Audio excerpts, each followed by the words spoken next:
Right. All right, in theory, we all started up. I'm always waiting for the loop back because I'm a little bit paranoid in that. Also, I'm on very low bandwidth in an extended stay America near Philadelphia.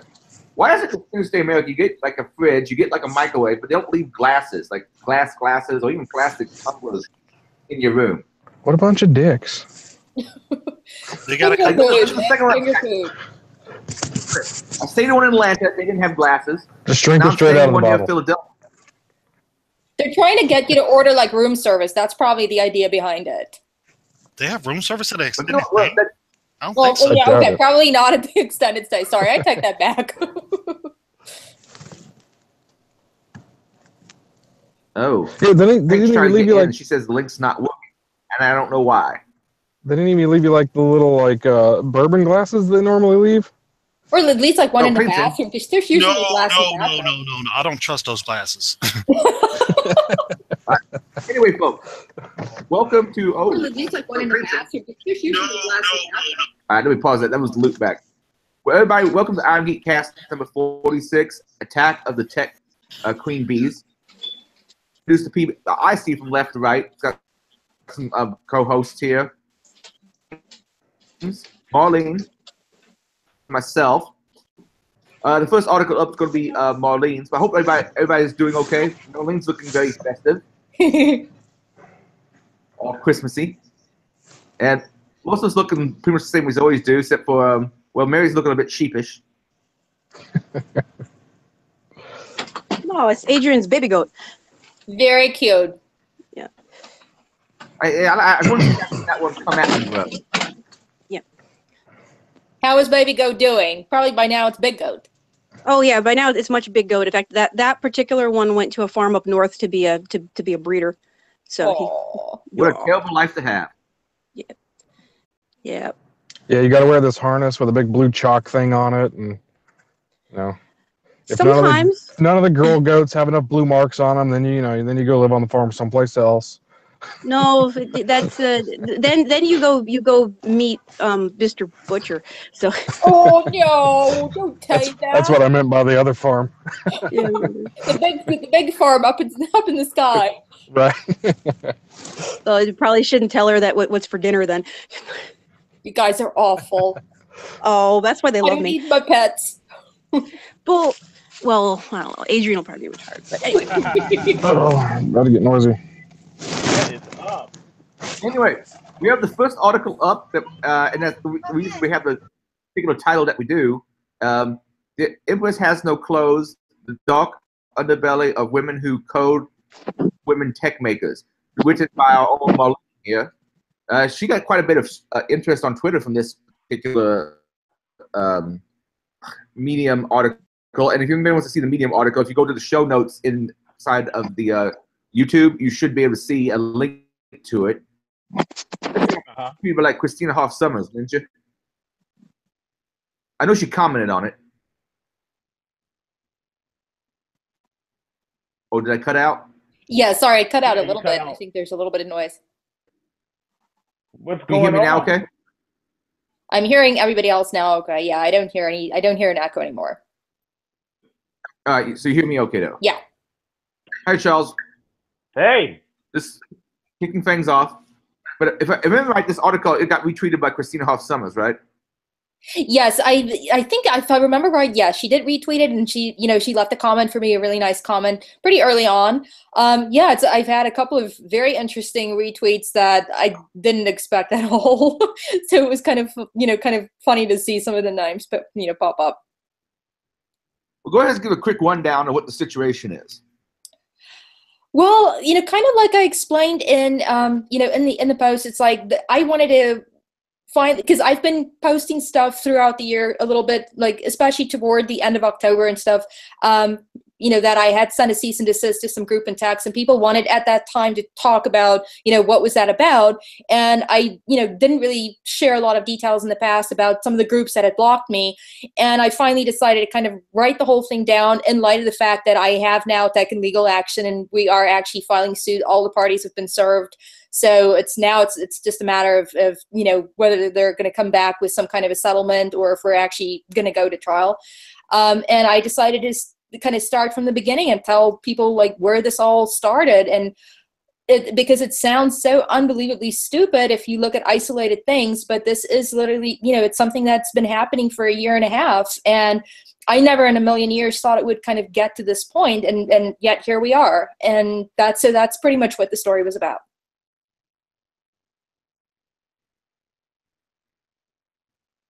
And so if I understand the synopsis, you originally asked to help teach a class on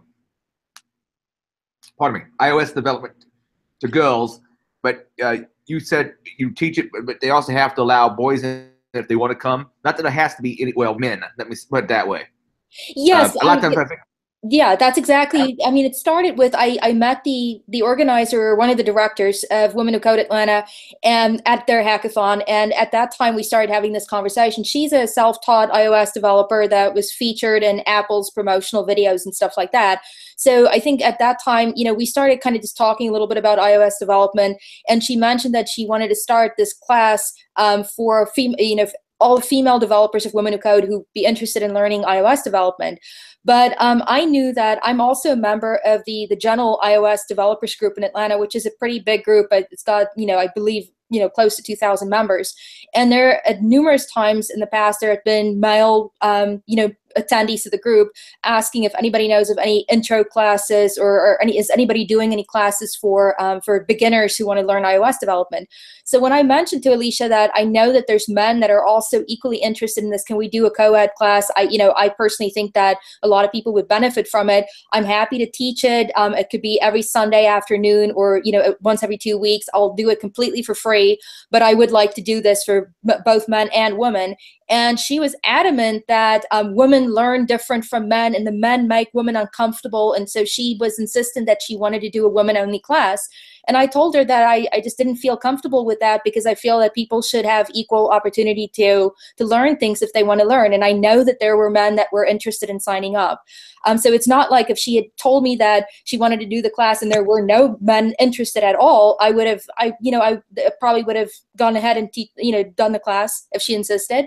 But it so happened that I absolutely knew that there were men that wanted to attend, and that's why I felt like I had to do what I believe is the right thing to do, which is to say that it should be open to anybody.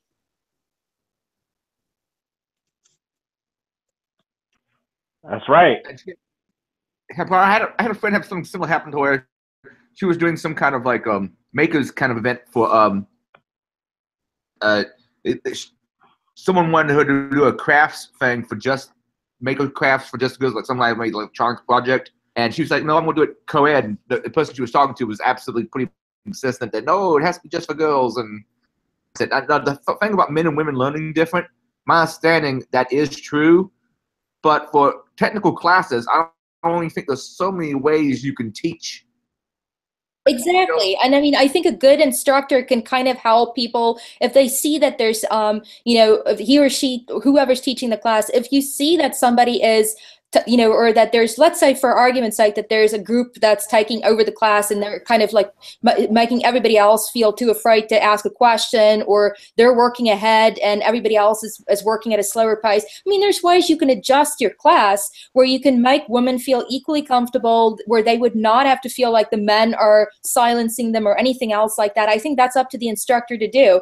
But I completely agree with you. I don't think that in a technical class, especially for an adult setting, I'm not talking specifically kids, I'm talking as far as adults are concerned, I don't think they're going to be learning the material that different. Xcode works the same for men and women. I hate to break it to you. And writing code works the same. You're going to be writing syntax. Both men and women have to learn the syntax. So I'm not going to be presenting it in a different way for women. And that's why it just didn't make any sense. This is true. Hello, little one. I'm taking instructor courses too. And I agree with you. In fact, in my personal opinion, you're better to have more diversity in a class being taught by a woman, because for the guys to kind of feed off of how we all act, because just being that you're teaching, you're in control of the class, and every student learns individually anyway. So exactly. saying women learn different than the guys do, doesn't exactly jive, because you may have a girl and a guy that are very visual, and you may have, you know, and so you don't know. It's an individual student thing. Exactly. And I mean, I know for a fact that at the main iOS meetup that I attend as well, I mean, we have a pretty good mix of both men and women who participate in the meetings and ask really good questions. And there's no animosity in those meetings. I mean, people always feel welcome. And I've had, you know, I've heard from men saying that they really appreciate the woman gave them a different perspective. I've heard women say, well, that was great. He gave an example of something that I've never thought of. And people learn from each other. And I mean, my biggest issue too was the fact that, I mean, if you're going to be working as an iOS developer in industry, you're going to be working in a job with men. So it makes no sense for me to say, well, if you're going to be learning in the beginning, we're going to completely segregate you, because you're not going to be ready to work in a team environment with your male colleagues. It just doesn't make sense. Yeah, I totally agree with that.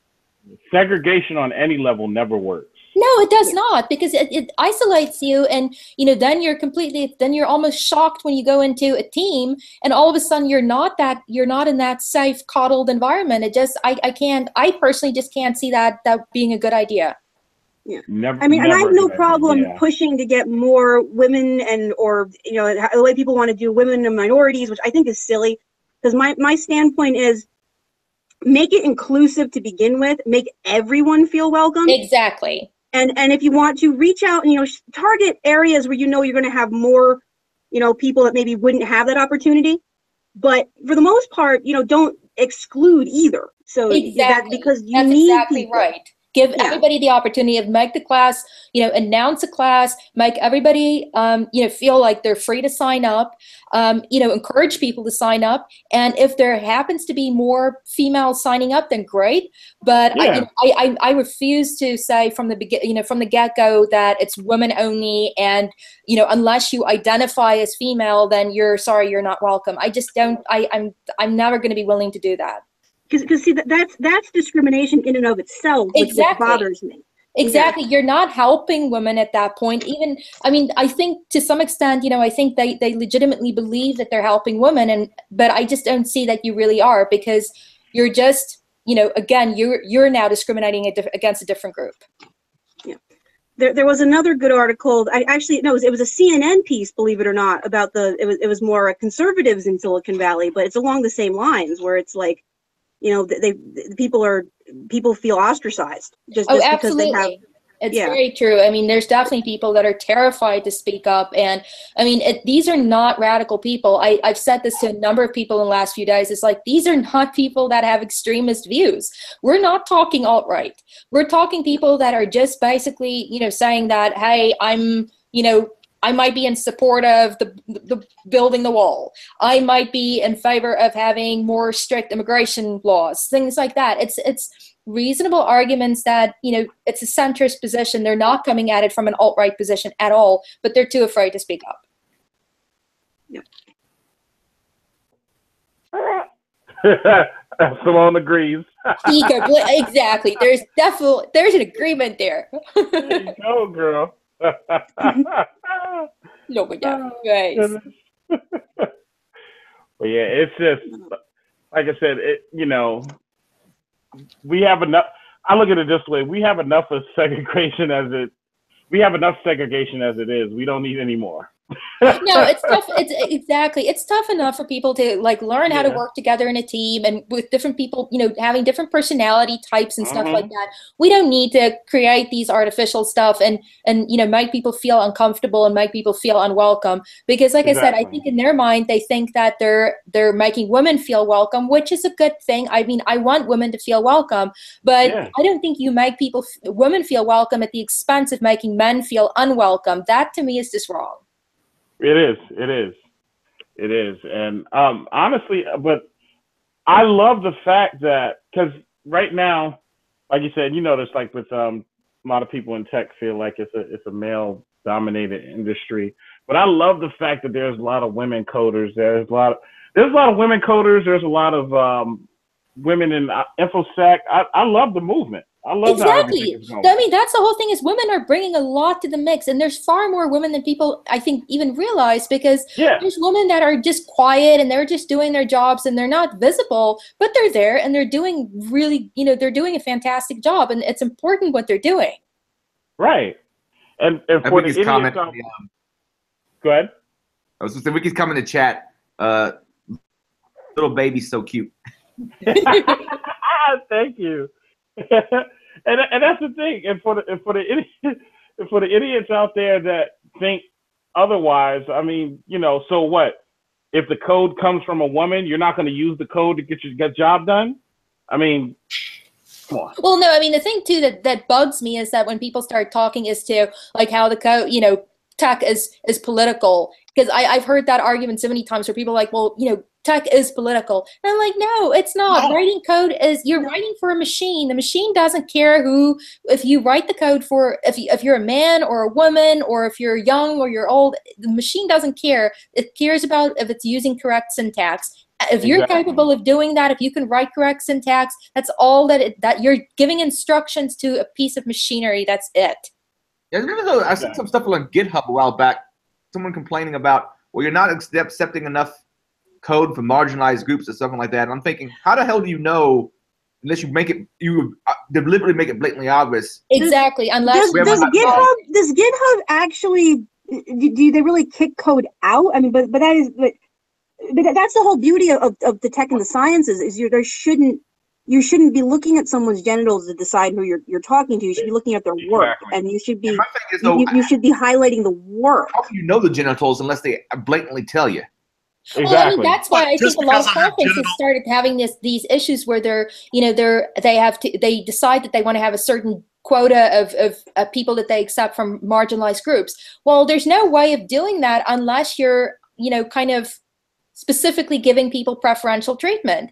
Because if you were using a double blind or, a blind submission process where where everybody can just send their stuff in anonymously and you choose the best talks, it's going to be a fair process. Why not just do that? But now it's like, well, they're specifically reaching out to people from underrepresented groups and giving them the opportunity to get a speaker slot. And I don't think that, that shouldn't be, I think it should be done on merit, and it should be something where everybody submits into the same pile, and whoever's topic is best gets picked. Yeah. And I mean, I think it's good. Like, I like what B-Sides does, where you try to get, give first timers platform, but it should be based on the quality of what's being Exactly. submitted. It should always be about the merit of the talk. Does it fit in with the theme of the conference or the theme of the event?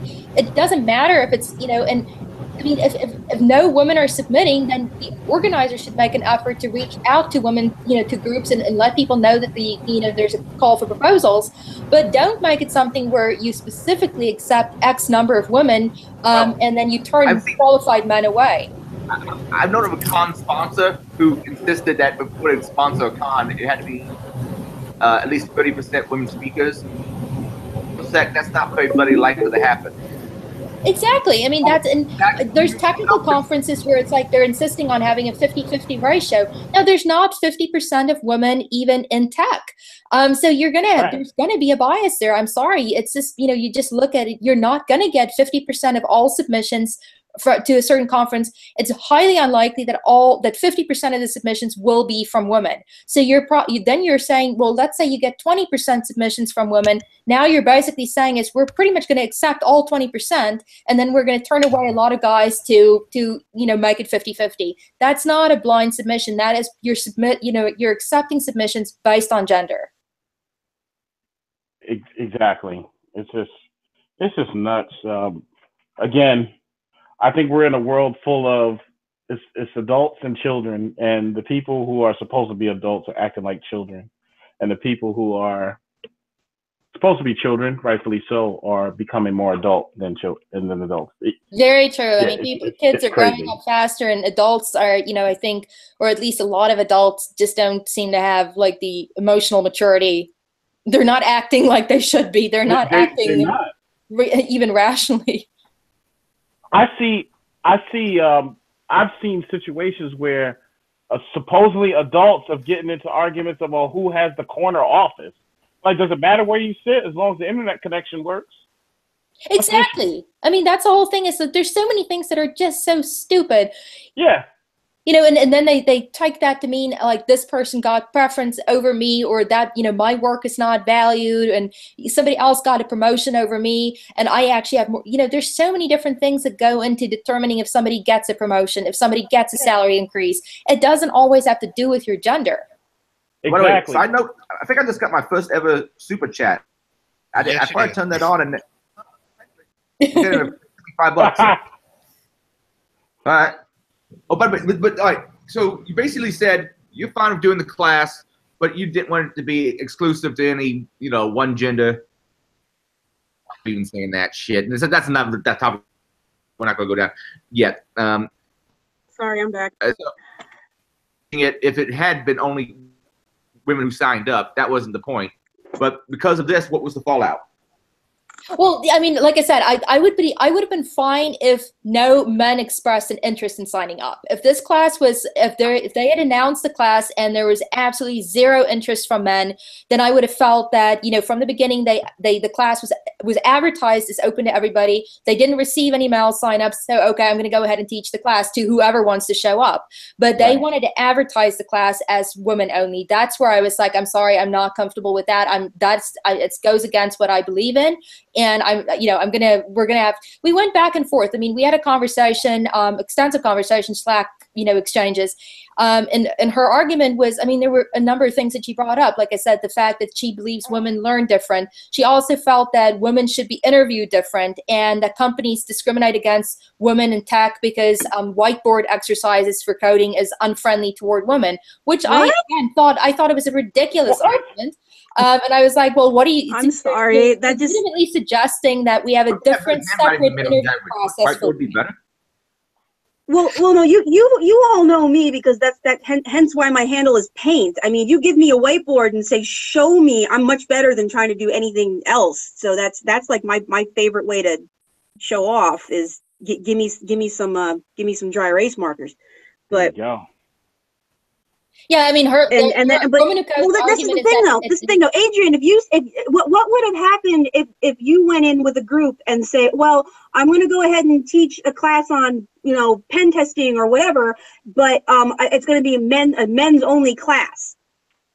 Exactly. I mean, that's the whole thing. You can't do it. It doesn't work. If roles were reversed, there would be a huge backlash to any. There'd be lawsuits. Exactly, and that's what I was like. This is such a double standard. I'm sorry. I mean, I can't support. That's like you're breaking like Title 11 and non-discrimination, and there's like a shit ton of rules that opens up to a lawsuit. I understand it's a women's who code group, but if you're doing it with the support of another group that's open, it still should be, you know, an open class. You can say this class is going to be female centric, but everyone is welcome to join. Exactly, especially also because they're hosting it. You can do that. That's legal, but it's not legal to say men can't even apply.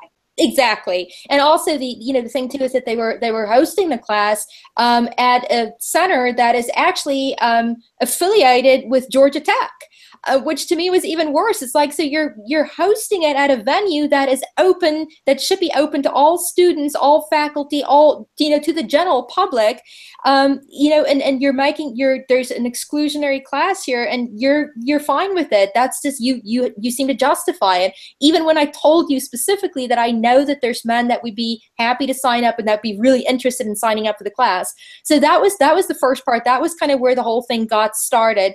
But you know, to kind of elaborate then, you know, obviously she had invited me to do a panel discussion on iOS, you know, kind of a comparison. The panel discussion was at a technical conference that's held in Atlanta in October, Connect Tech, and there was going to be a discussion on a hybrid approach versus native development. So Alicia had reached out to a hybrid, a guy who works for, I believe he's with, you know, one of the companies that do a product for if you're going to be doing hybrid development. I think Ionic, if I remember, you know, I could be wrong. And she reached out to a guy who does native Android development, and then I was going to be talking about doing native iOS development. And the idea was that, you know, we'd be having a discussion about the benefits of each approach and talk, you know, kind of when is it appropriate, when is it not appropriate, stuff like that. And I spent weeks preparing for this. I had every argument known to man, rehearsed it, talked with people that have worked on both, kind of got pros and cons of each thing. So I was really prepared for this. When the panel discussion happened, she was completely unprepared. It was, I mean, I'll give you one example. She didn't know the difference between Java and JavaScript. It was embarrassing. People were disappointed, and these are people that paid for tickets. Again, they're coming to a conference to learn something. So I was really upset by that. But I try to give good information to the people that were there.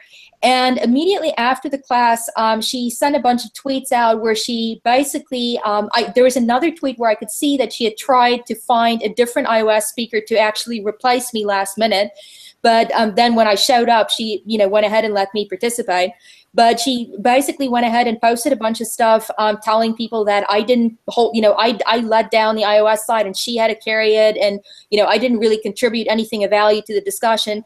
And I sent a message to her. I sent her an instant message or a DM or something, kind of going like, whoa, what is this? This is not fair. And she did end up deleting those messages. But, it was one of those things where I sent her follow-up email and I was like, I would really like to have a discussion with you about this because this is not right what happened. I feel really offended that you were trying to replace me without telling me about it. And then when I showed up, you actually took to social media and trashed me essentially. And I mean, I have those emails. Trust me, that's what I was trying to tell people. I didn't include the copies of the correspondence necessarily in the blog post, but believe me, I have the proof.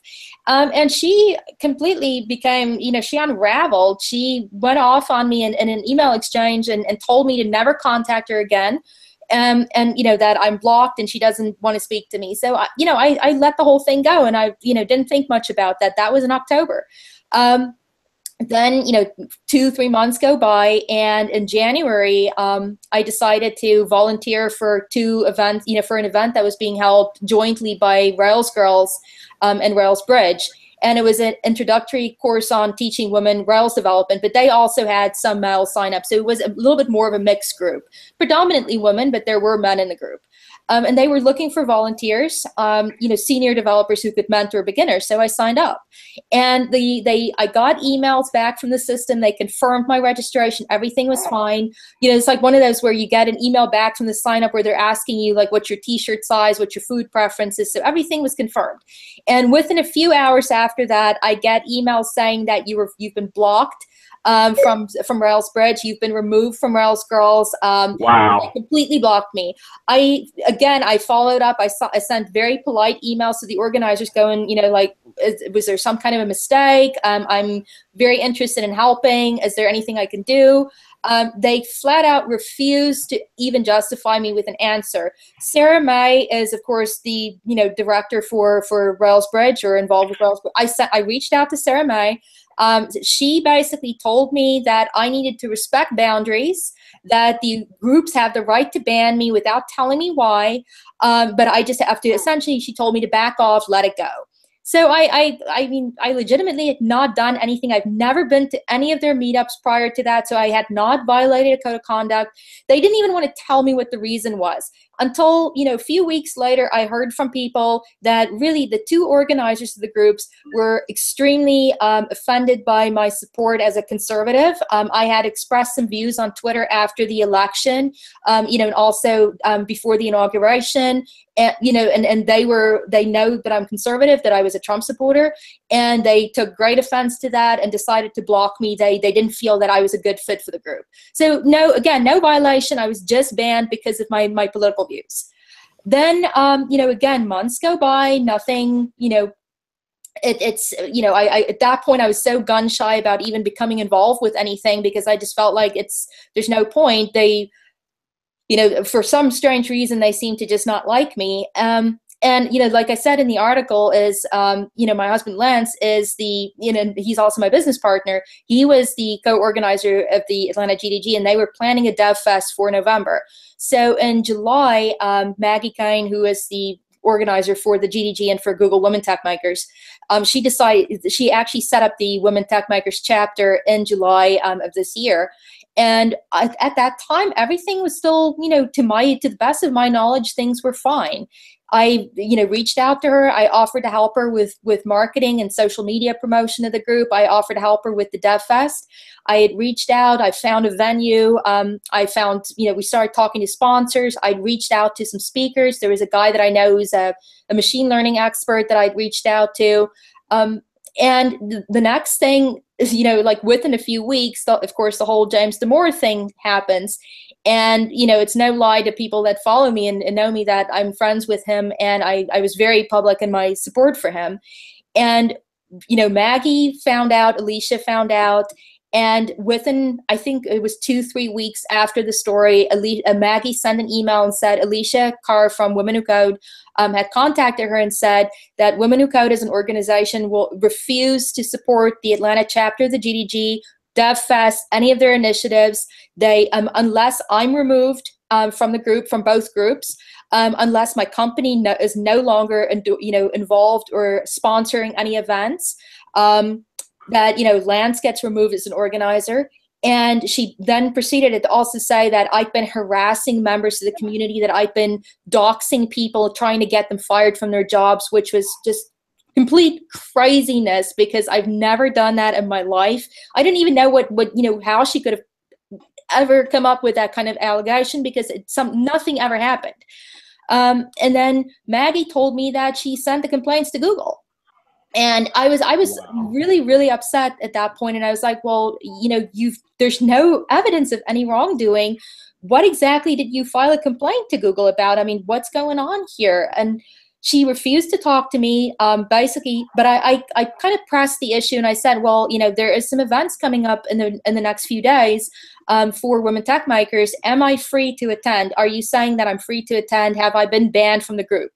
And at that time, she specifically said, no, you have not been banned. So, a week later, naively. Well, on the plus side, all that's going to come out in discovery. So. Wow. Because, yeah. That is some crazy shit. Well, I mean, there's still, like I said, one little twist to the story too, and that is what kind of led up to the event that I actually have a full video recording of. And I mean, I wish I could actually release that, because I think people will genuinely be shocked by what happened the night at the Tech Square Labs incident, when she basically asked me to leave the room. And the way in which she asked me is like, I wanted to have some evidence of what was happening. So I took out my phone and I started to record. And it was not an illegal recording. She knew that I was recording her because we were talking. It's a conversation between me and her.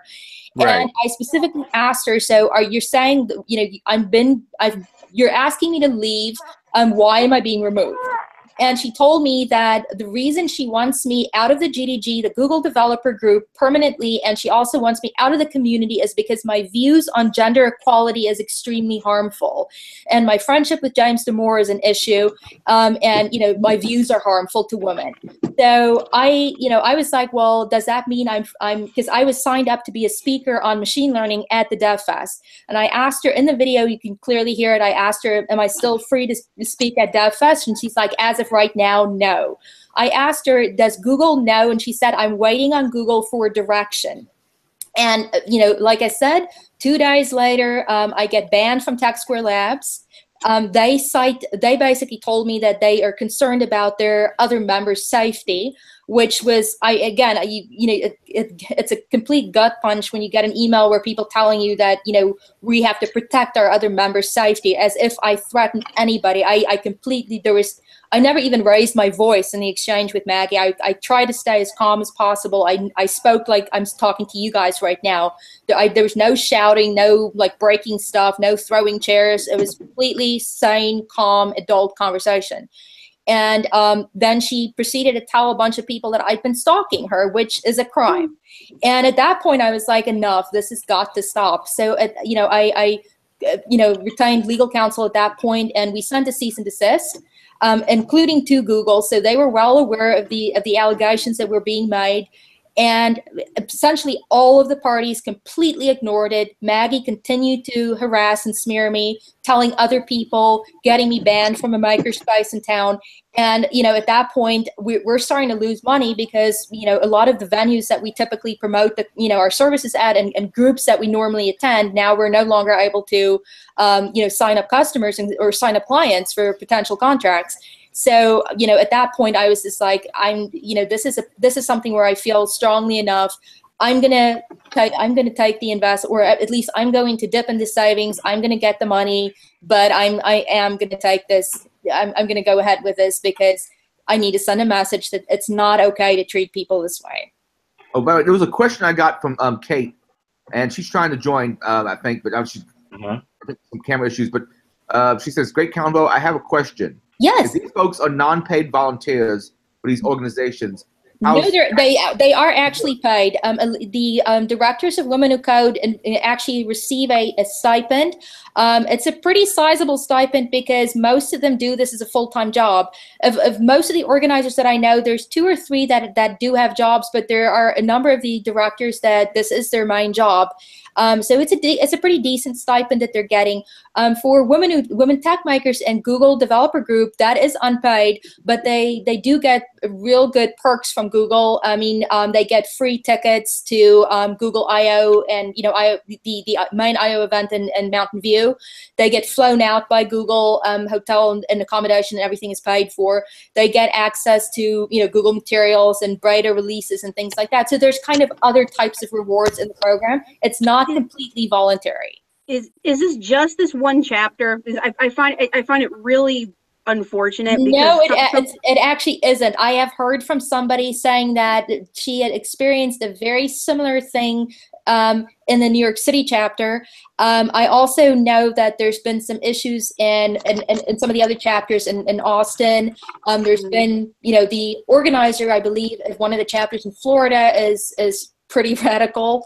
And she's not, you know, and I know somebody in the chapter who is very, you know, who's very religious, and she feels terrified to say anything because the chapter organizer is, you know, pretty anti-religion and very, you know, very open about that. So my friend feels terrified to even say anything in case somebody finds out that she's religious.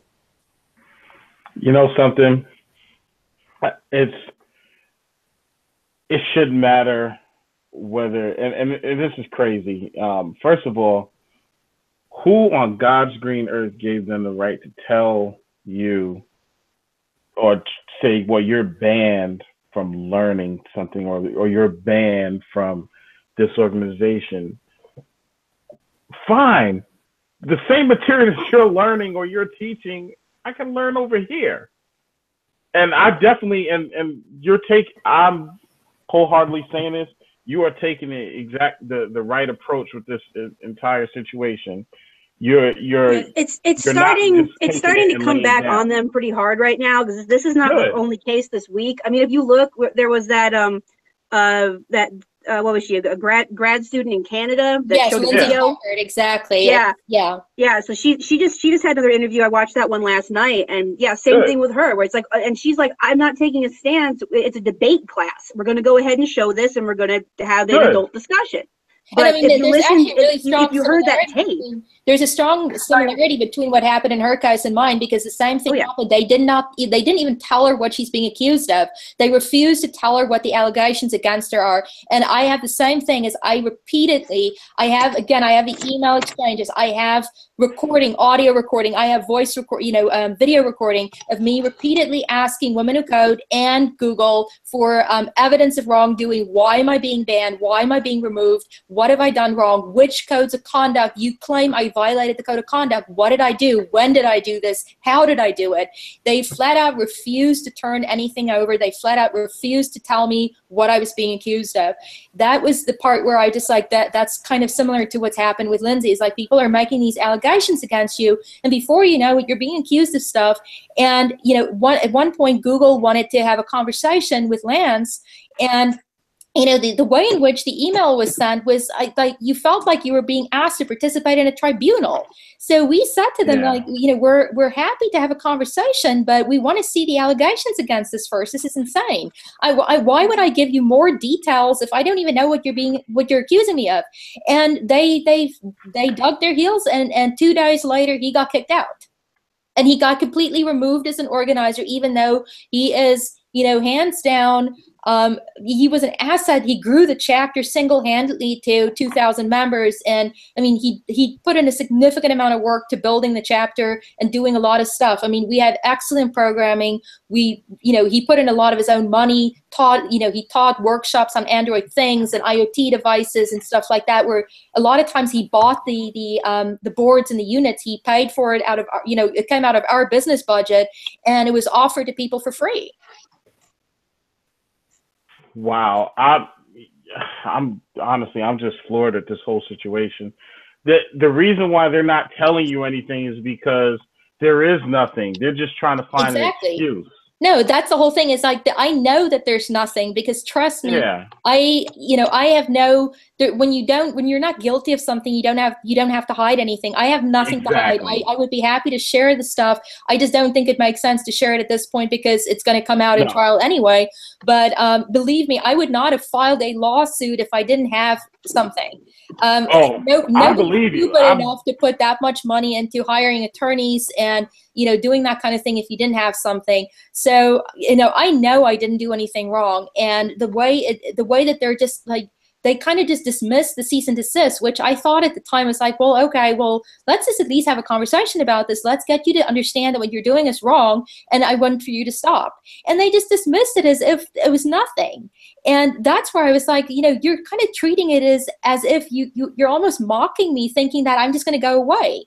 And you're not caring about the fact that my business is falling apart in front of me. We spent years building this company, and you're basically, you know, I'm going to have to leave Atlanta if I want my business to succeed at this point. And that's not. No, I mean, that's the worst thing you could do is leave. Oh, no. I mean, just leave your city, because the same allegations are going to follow you regardless of where you go. Exactly, and will always follow me, because I mean, a lot of this time, you know, I know how far the rumors went within Google. Trust me, I have enough people inside Google that have heard stuff about what happened and heard about, you know, stories about me and, you know, kind of my alleged reputation. And I kind of find it just comical, because I was like, whenever I ask them, it's like, yeah, what's the worst thing you can find in my Twitter stream? The fact that I deny the fact that there's a wage gap, you know, stuff like that. Okay, so are those views harmful to women? I'm sorry, the data backs me up. I showed you that InfoSec women Tumblr post, right? Yes. I get accused of harassment, but then they can say it's not usually directed at somebody in particular. It's just general statements. Women and the Adrian's just harassing the wind, so everyone's offended. Yeah, basically, I offend, and they want me somehow removed from cons, or unless I change, and they're like, they'll say, it's something like it's hope that he will continue to improve and will never have to be barred from DerbyCon outright. I'm like, I hope found it. That's my opinions on Twitter. If you're so offended, and they say something like, some women are scared to be there if I'm anything more than an attendee. Maggie Kane told me that my presence, if I had to participate, because I wanted, I mean, this is insane, but it's the God's honest truth. I asked her, it's like, if I sat in a corner in the room and I stayed completely quiet, I didn't say a word, but I just attended the meeting, would that be an issue? And she told me, your presence is triggering to these women. And I'm like, are you serious? I'm not even opening my mouth. My presence is. You are a better person than I am, Marlene. I'm sorry, because I would. If I trigger people, how about if I bring in this baseball bat and start talking? I'm sorry. Oh God! What I feel when someone says that and they refuse to come up with any evidence is they don't have any, and they're just being a outright bitch just to be a bitch. And unfortunately, this is a pattern. It's a bullying thing. It really is just, but the thing is, with these groups, it's like, especially with the Women Who Code group in Atlanta, they do have a lot of junior people joining the group. And when you have one or two bad seeds, that are telling these newbies coming in that be careful of this woman, she's horrible, she doesn't want to help women. It's simply not true. I mean, I am happy to help beginners. I'm happy to mentor people. I reached out to a guy that actually, one of the people that supported me, when the blog post came out. I'm hoping to, he's trying to get started in tech now, and he's really hoping to find people to kind of give him a little bit of mentorship. And I told him that I would love to go and have coffee with him and tell him, kind of give him some ideas and help connect him to some people that I know that can help him. I mean, that's, I've never in my life told women that I don't think that they belong in tech or that I don't want to help women. I don't choose men's side over women. I try to treat people equally, and I treat people with respect.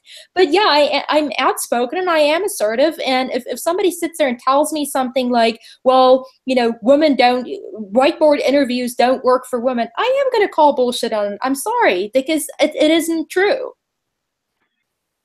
Well, just know, Marlene, we have your back here.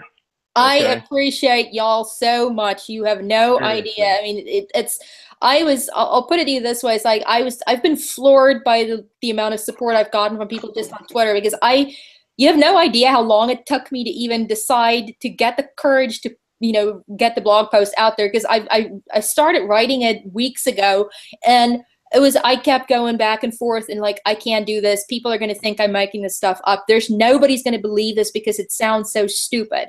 And finally, it's like, I talked with my attorney, and, and the attorneys were like, just put it out there, because, there might be more people that have experienced something similar. Let them see that it is happening. They're not crazy. It's happening to people.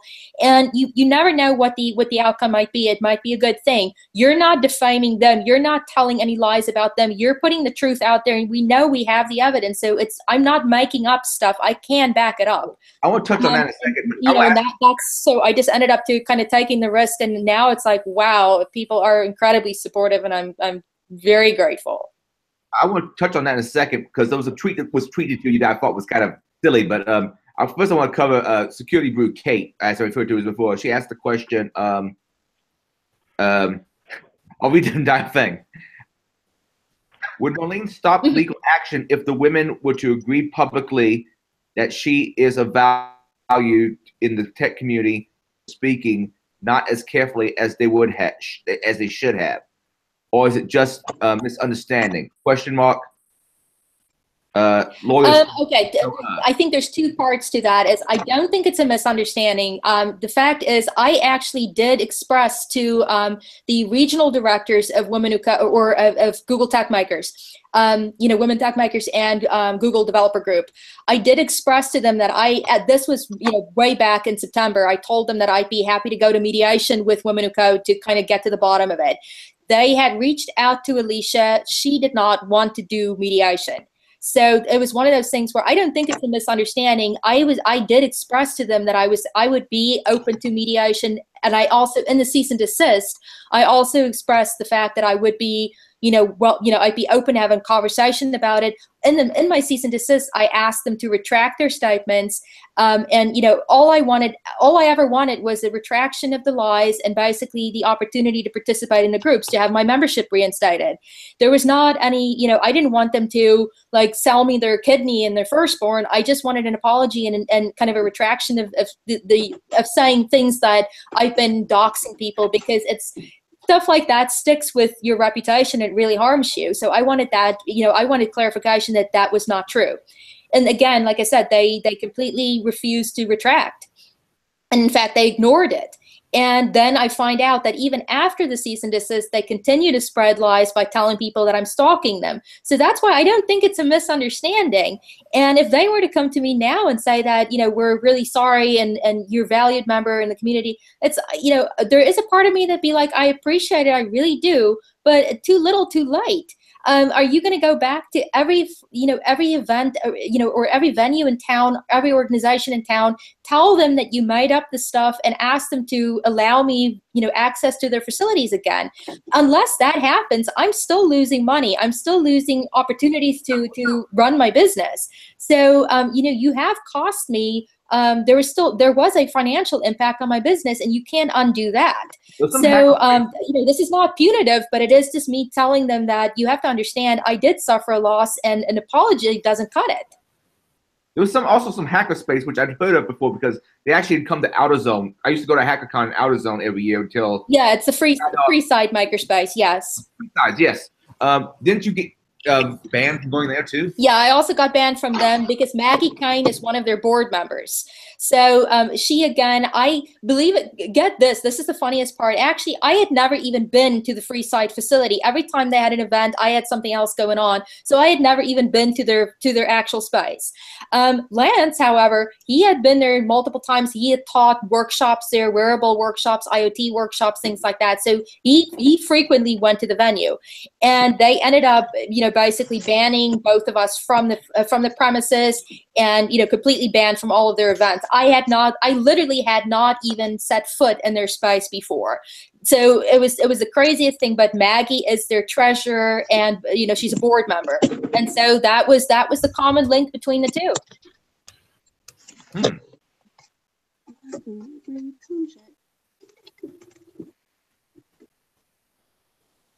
So I hope that answered the question as far as whether I would continue with the guys, if they came to me with an apology. I mean, I think at this point it definitely is kind of, it depends on who comes to me with the apology and to what extent they're going to be able to undo some of what they had done. If they're willing to go to Tech Square Labs and tell Tech Square Labs to allow me to use the venue again, if they're willing to go to Freeside and allow me to use the venue again, that would be something. But at this point, I do think it's a little bit too late.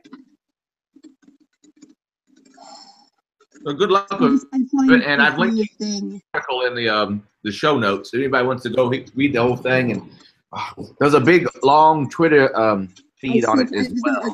Yes, by now there's a couple. There's definitely, I think it's like 130 or 140 comments or something like that. So it's definitely, there's some good comments from and interesting conversations with people, like just on different aspects of the situation. And there's definitely a lot of stuff in there from people that had similar experiences, or they reported that they had heard similar things in various groups.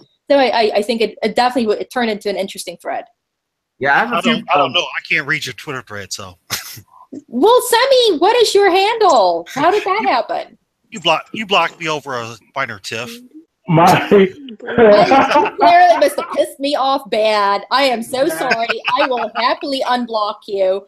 Sometimes, there definitely at times what had happened was I ended up inadvertently blocking somebody else the other day because I actually muted a conversation that she was tagged in, and at some point I must have hit the wrong button, and I didn't even realize that I had blocked her. I felt so bad when I found out, because it was like one of those words, like, I would never have blocked you had I not, and I was glad that she finally made me aware of it, but I felt terrible. Oh, there goes my Christmas hat. It's fun, because and I think you probably inadvertently hit the button with me too, because we were following each other at one time, but I noticed I'm following you and you're not following me anymore. Well, but you know what happened? What's really odd is that's now happened with a number of people. I literally, a couple of hours ago, somebody else had said the same thing to me. Yeah. And I've had that with another person on Twitter, with OK Ultra too. I mean, she and I follow each other back at, we both follow each other. And a number of times it's happened where I go to her profile and then it shows that I'm no longer following her, and I did not unfollow her. And that's happened with her as well, where it shows up. So there's definitely some strange stuff. So if for whatever reason, just send me your handle and I will make sure that I follow you. A name like W.S. Moreland, who actually is there's a Twitter unfollow bug. Well, he's a male feminist, and you know how I feel about male feminists. Maybe that's why I blocked you. That explains it all now. If you're a male feminist, maybe that's why I blocked you. No, he's not. No. He's WS. He's a different guy. A different guy has the tracking thing. But I've heard other people talk about the unfollow bug as well, because apparently Miss Bats, I got unfollowed. She unfollowed me, but she said she never unfollowed me. Yeah, exactly. So it is. I've heard of other people that have reported it as well. And I mean, I honestly don't know if it's on the mobile Twitter or if it's, you know, if it's Twitter just messing with certain people. I don't know, but I do know that it's happened to me now with a number of different people, and I swear I did not willingly unfollow those people. And in your case, I know I did not unfollow you. No, it's not just you. It's a couple other of my friends as well. This has happened. We're all okay. See, now I feel a little bit better because it's no. I feel like okay. I feel bad. Before I've seen it before. I was just making you aware that you're one of the people too that we used to follow each other, and I'm not being followed anymore. It's weird. I don't know. Maybe I probably said something crazy to somebody. And they said, you know what? We're just going to take away some of his followers. Maybe that'll learn him. That's the whole thing. Is like I honestly don't know, because I know for a fact that people had filed reports against me in the past on Twitter. I know that for a fact. And to the best of my knowledge, Twitter has never done a shadow ban against me or anything like that. But I mean, granted, if they did a 12-hour ban, I personally had not, I'm not aware of it. But right. I know that people had filed reports against me in the past. So I wouldn't be surprised if Twitter, pulls stuff like that at times with me, because I'm certainly very critical of their platform, and I don't make any secrets about that either.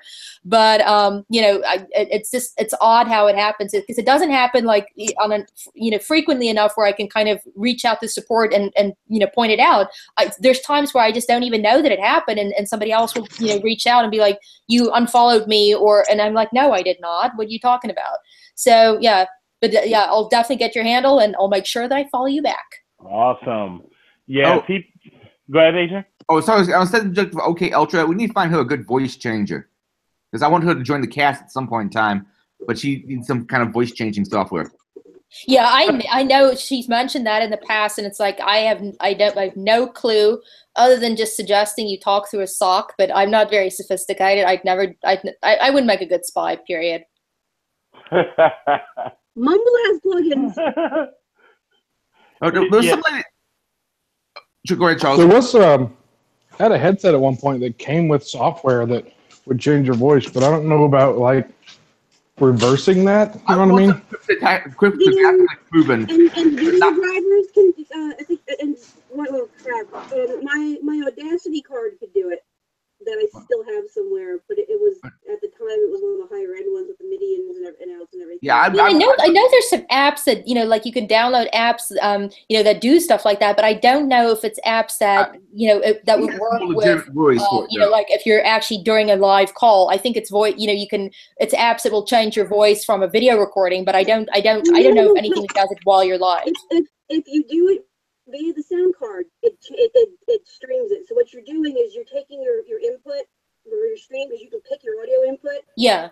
I have a BFA visual effects. Anyway, so you take your audio input and you run it through the card, and the card will then fuzz that and then put it into whatever you're outputting. But it'll change it in stream. Oh, okay. It's got to be non-reversible though, because she has possible nation interest. She doesn't. She doesn't live in the bed. It's not just to keep, her private. Yeah, there is a real security, aspect to it. I know with her situation, there's definitely. It's not just like wanting to be funny or anything like that. There's a real reason. But someone asked you on your Twitter, like, why would you name names in your essay when you should know how it makes people, especially women, feel unsafe? You just added more evidence against yourself that you are making these women feel unsafe. Why are you constantly? What is with certain? And this one, look based on the picture, millennial women, and that's I know it's running for stereotype, but feel unsafe about fucking everything. So someone says some shit about you online. No, I mean, like I responded to her as, when you were accusing me of stalking, when you're accusing me of a crime, you sure as hell weren't thinking about my safety. This is not me wanting to get women. There's a reason why I didn't give more information about any of the names that I listed there. I'm not trying to get these people doxxed. I'm naming a name.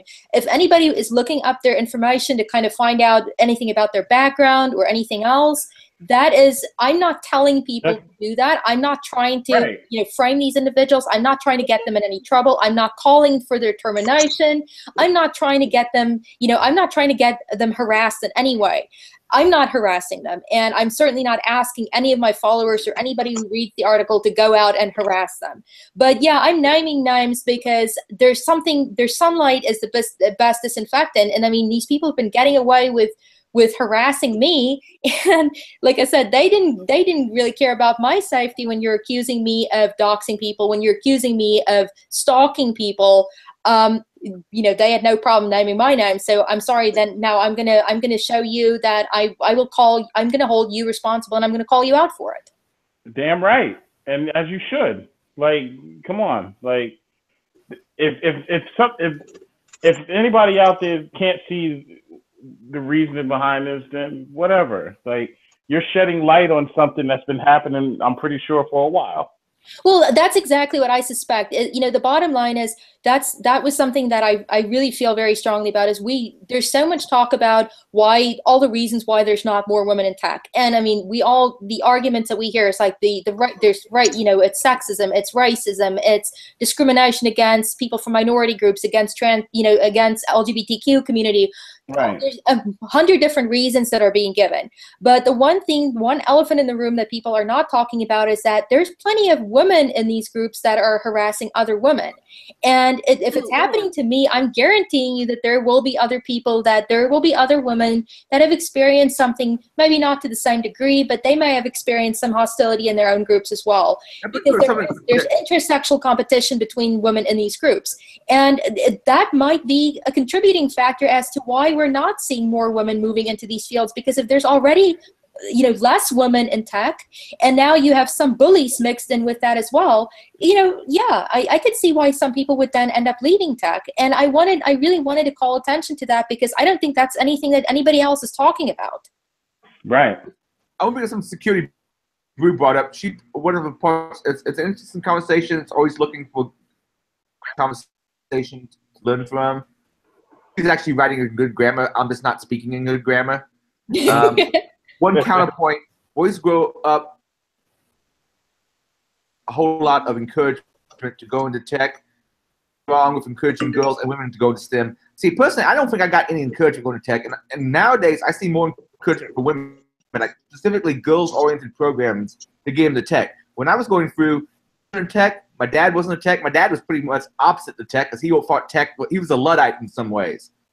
No, he didn't have a huge influence on me. I fell into tech. I think a lot of the difference in the numbers just comes down to just more. Well, this goes to the more memo than girls in general in tech. And once I learned that I could manipulate this computer system and make it do what I want it to do, and it was this mechanical thing semi-mechanical thing that I became fascinated with it. I don't know if boys are really so much encouraged as because I see more programs out there, at least now, for trying to get girls in. I don't see like programs for getting boys into nursing or getting them into primary education. Exactly. No, there's definitely not a big push to, there's not a push to say, let's get more boys into, like you said, let's encourage more men to go into social work. Let's encourage more men to go into nursing. We don't see that. There is far more of an emphasis on driving women into STEM careers. But then, again, the interesting thing is there's actually something that came out today which showed that right now, there's a much higher percentage of women in fields like veterinary medicine and psychology, which are technically also STEM fields: science, technology, engineering, math. And there's far more women in veterinary medicine. There's pretty much 50% representation of women in medicine as a whole. There's a large number of women in biology. There's a large number of women in math. But it's one of those things where we feel like we focus on the tech aspect, the technology field, and we're saying that, well, there's a shortage of women. And, I'm in favor of programs to encourage more women, and to, especially in school programs, to encourage more girls to be interested in coding, because I do think that if you encourage girls and you show them that it's something that, it doesn't have to be a boys only thing. If you want to take a computer class, if you want to take a programming class, you can certainly still do all this stuff. Tech is really relevant in every aspect of your life.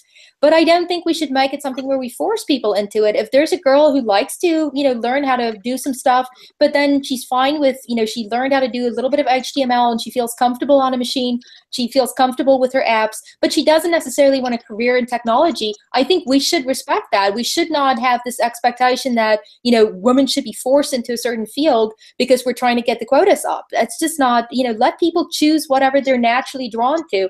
And if it happens to be, if we create opportunities for both genders in schools, and there still seems to be a larger number of boys signing up for some of these programs, then, we have to assume that the girls may just not be interested in those fields. And as long as they have role models and they see that the opportunities are there for them, then that's the obligation that we have, is create the opportunities for them, but don't force them into it.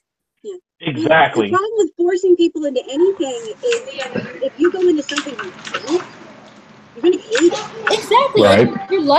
You're much more likely to drop out. You're likely to have a very negative experience of the industry because that's not your natural, you don't feel satisfied in your job. That's not your natural interest level. And you might be very good at it. I mean, there's people that could be very good at certain things, even though that's not necessarily the top of their interest list, but they're still good at it because they mastered a skill. But I mean, if somebody feels that, hey, I can write, code to create a website on weekends, and during the week I want to be alone, I think we should respect that.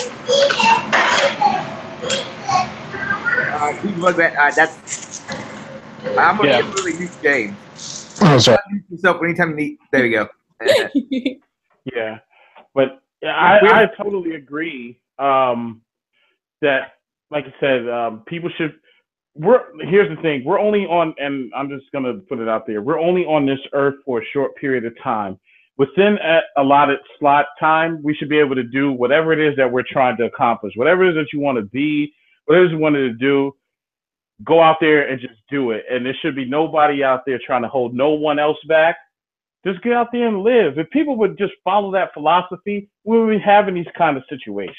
Exactly. I mean, my mom taught, that I was kind of lucky in that sense. It's like, I'm from, obviously, as you guys know from my background, it's like my life was, I was always, my career path was I was going to go into medicine because that's what everybody and kind of in my family did.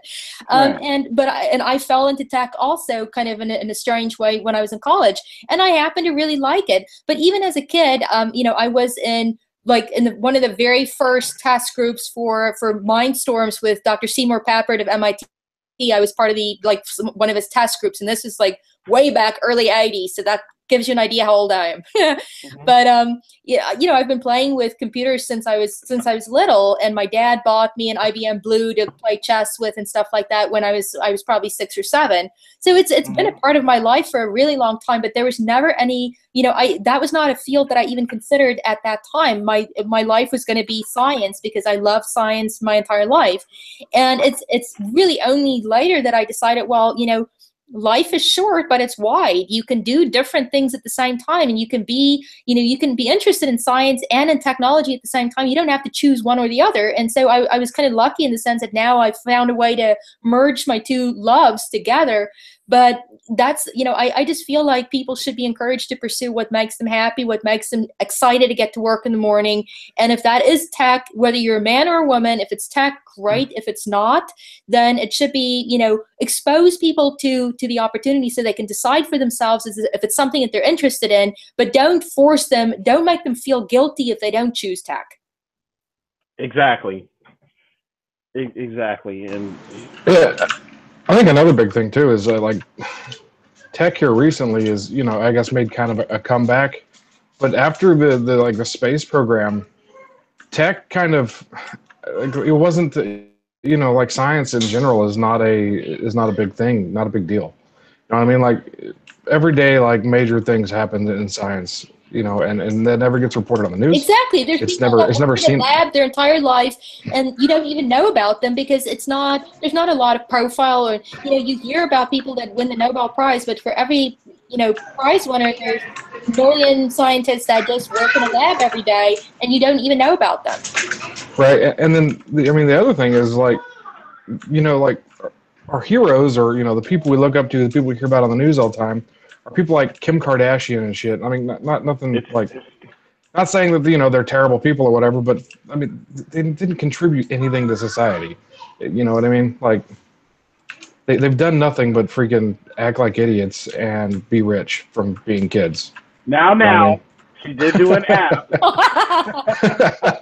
That is true. And, So- and her sister did create a lipstick line that is a very nice lipstick. I will tell, Look at that. I'll tell you that it's good quality product. See? So she did contribute something to the space. Exactly. She contributed to my makeup say that. collection. Even my buddy Mario agrees.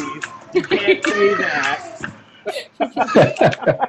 But you see, that's what I'm saying. Though, is like you got these people that we hold up as I guess heroes or whatever for kids today aren't role models that we should really be holding up. You know what I mean?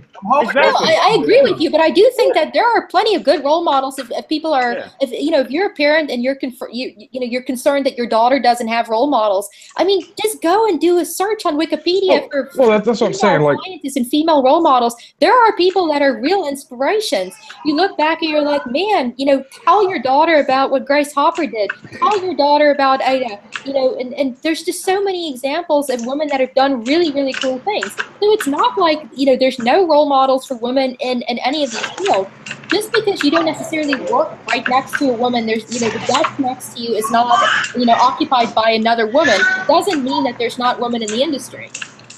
No, I get that. What I'm saying that the pop culture, like so like most parents aren't going to go out and look for role models for their kids. Their kids are going to find the role models in pop culture on the news or TV, and sports and music and stuff like that. And unfortunately, that is and it's people have this idea, and that's something that I've certainly seen with a lot of junior developers coming into tech. It's also this idea that it seems really easy to build a career in tech because you might go to a boot camp or you go to a school, and you learn how to code and you feel really good about yourself. You feel really accomplished. Like I just learned I just learned JavaScript. I just learned Ruby. Now I want to get a job in tech. And I don't think what they realize is that, when you're in tech, you're constantly keep learning new stuff. It's never, it's not one of those fields where now you mastered it and it's done and that's what you're going to be doing for the rest of your life every day. I mean, you can learn JavaScript today and by next year you're doing something completely different. And because JavaScript's no longer being used. Realize that you have to be willing to continue to grow. You have to be willing to continue to expand your skills. Because if you're not, if you really want a job that's a little bit more predictable, a little bit more like I go to work at 8 in the morning, I leave at 5, then maybe tech isn't a good fit for you. Because there are guys that are hungry early in their careers that have startups and they're putting in 14, 16 hours, a day. And I'm not saying that's what the expectation is, but these are people that genuinely just love to code. So for them, they put 14 hours in and it doesn't feel like work because they love what they do.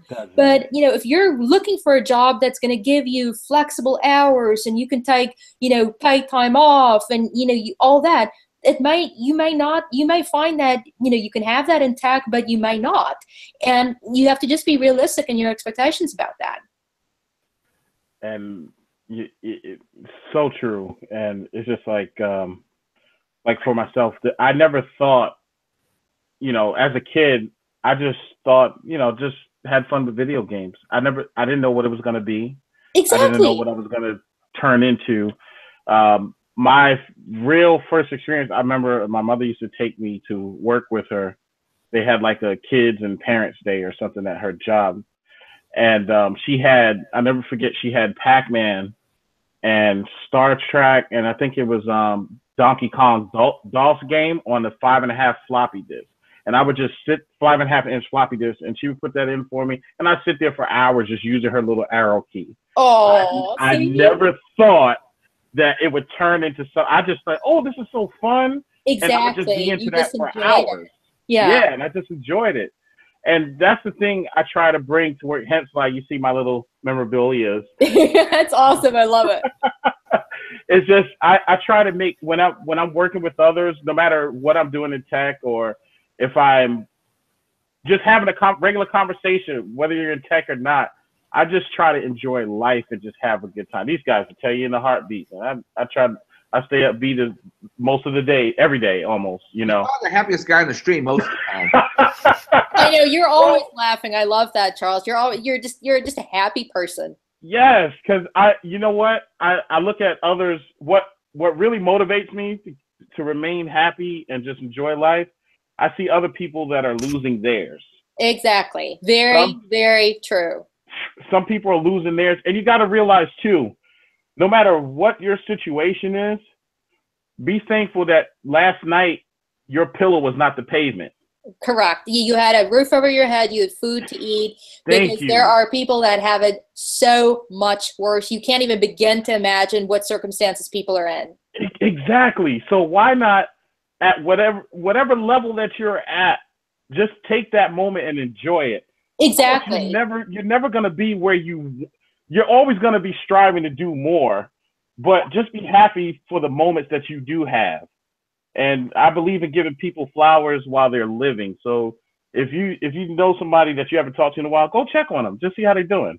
Exactly. And I was saying to somebody earlier today, it's like it's because there was a conversation on Twitter that I was in where they were talking about like giving people compliments, if women give men compliments. And I was like, well, I feel, why not? If you could say to somebody, I'm not going to, say something inappropriate to somebody about their body or their appearance or anything, but I have no problem saying to a guy, you look really nice. I love the suit. Yeah. Or, I see you got a new haircut, or I love that cologne that you're wearing. What is that? Right. Where can I get that? I don't see a problem with that. That to me is not harassment. It is me making them feel good about themselves. And it's a way to talk to people and let them know that you appreciate them. Exactly.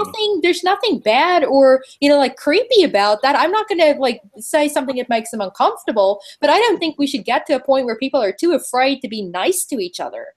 Hey, James, nice ass. I missed that. James, nice ass. Even if the hairs are a ginger. But it's getting to that point. Society has become to the point to where everybody's afraid just to say one nice thing about each other. Exactly. Everybody is always on the defensive. Oh, if I say this, what will he or she say? Why not just say hello? No. I can't say hello because I wind up having conversations with HR and. Well, it's a certain way you say hello, Jack. If you see a female come in the elevator, you say, "Oh, hello, hey, how's it going?" Okay, exactly. Cool. There's nothing wrong with that. Yeah, but if you're trying to sound like Pepe Le Pew, no, hello, then that's how you doing? Crazy. Exactly, how you doing? No, how you doing? It's just like, yeah. No, it just all boils down to the way I look. Okay, your body language is. Are you saying it's because you're black, Jack? Yes, black, tall, and most of the time I look like I'm halfway asleep. But tall, handsome, and dark. So what am I? Adorable.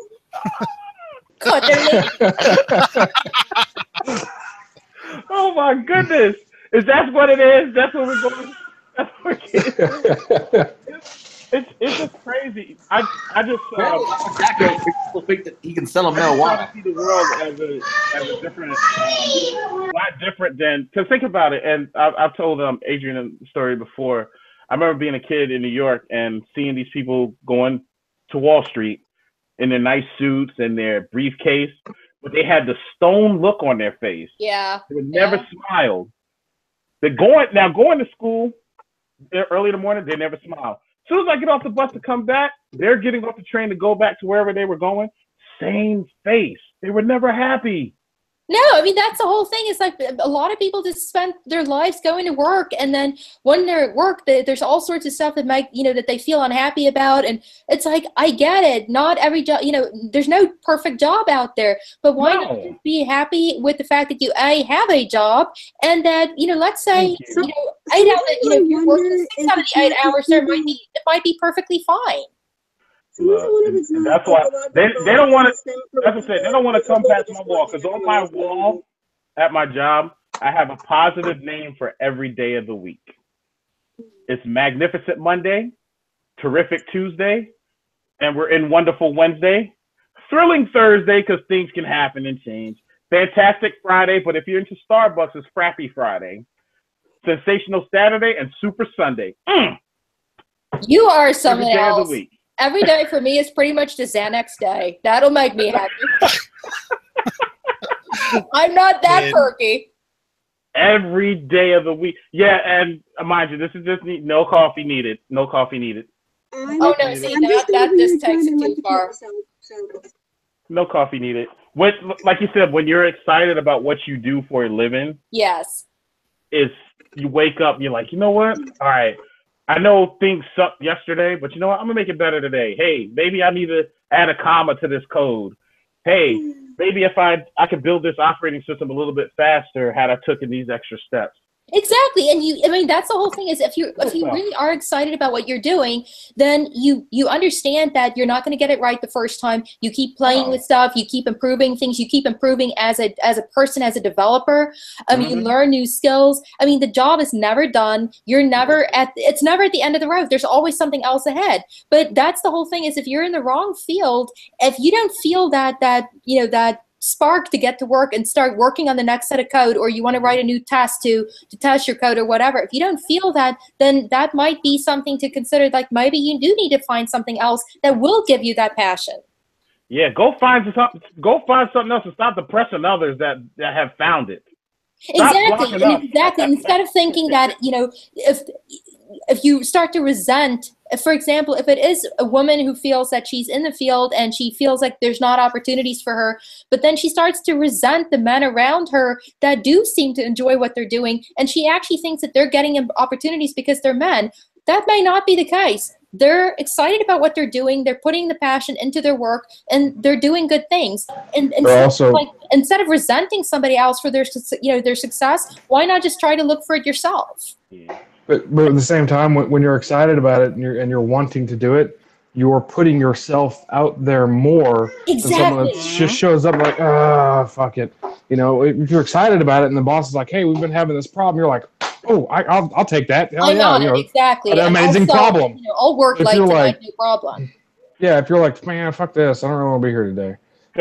Like that's why you're not getting promoted. You know what I mean? But trust me, I've had to tell people at my job, don't be a GG. And a GG, I give people the GG award. What GGs are grumpy girls and grumpy guys. If you're a grumpy guy, you're a GG. If you're a grumpy girl, you're a GG. There you go. Yeah, don't be a GG. You're not discriminating to be anybody. No, but I see stuff like, people, I see a lot of it on Twitter, for example, people saying stuff like, I'm not going to go to that conference unless the conference, comps me a ticket, or, they should give women free travel. And I'm like, you know what, if you really are putting yourself out there, that shouldn't even be something. Spend your own money. If you want to learn, go to the event, spend your own money. Don't expect them to comp the ticket, and then you're resentful because they don't. I mean, it's just not everybody can afford to give you free stuff all the time. Sometimes you have to put in a little bit to get the reward out. First of all, this word free that you speak of, that's never ever been free. There's nothing that's been free in this world. The only thing Mommy and Daddy told me I was special. Yeah. Mary, don't we know someone was asking people to reimburse everything for women to go to conferences or who speak at conferences? I mean, one thing that I can tell you, for example, is especially with the women in code groups, and this is definitely true for Women Who Code and for Google Women Tech Makers. I mean, they give a lot of stuff for women that is not being given to the men. They give discounted tickets to, for example, Google I/O. There was discount codes for women-only groups where the woman got several $100s off the conference ticket. Now, again, that's not fair that men have to pay full price for the ticket and women are giving comp tickets. They're giving scholarships for women only to things like Udacity courses. I mean, again, I'm happy that you're giving opportunities for women, but why not make it an open Google, anybody can apply for this thing? They got to apply for why do it specifically for women? It's not, I just don't think it's fair. They got to compensate for that wage gap. Well, apparently, that's the whole thing. That's not fair. When you're having free tickets and comp tickets for every single event, but that you're expecting the many guys who are also junior developers, who are also making small salaries, They may also be college students. Why are you not giving them a college discount or a student discount? Instead, you're saying, well, okay, we're going to give discounts to women-only groups. But the men are then expected to pay full price. And I mean, I can tell you just dozens and dozens of examples of stuff that things that I've seen that I just don't think it's fair. It's not. Yeah, I mean, I totally. I mean, I understand. I mean, I'm just now starting out. Well, technically still a baby in technology. You know, about 5-6 years total. You know, time is in the tech field. What was that?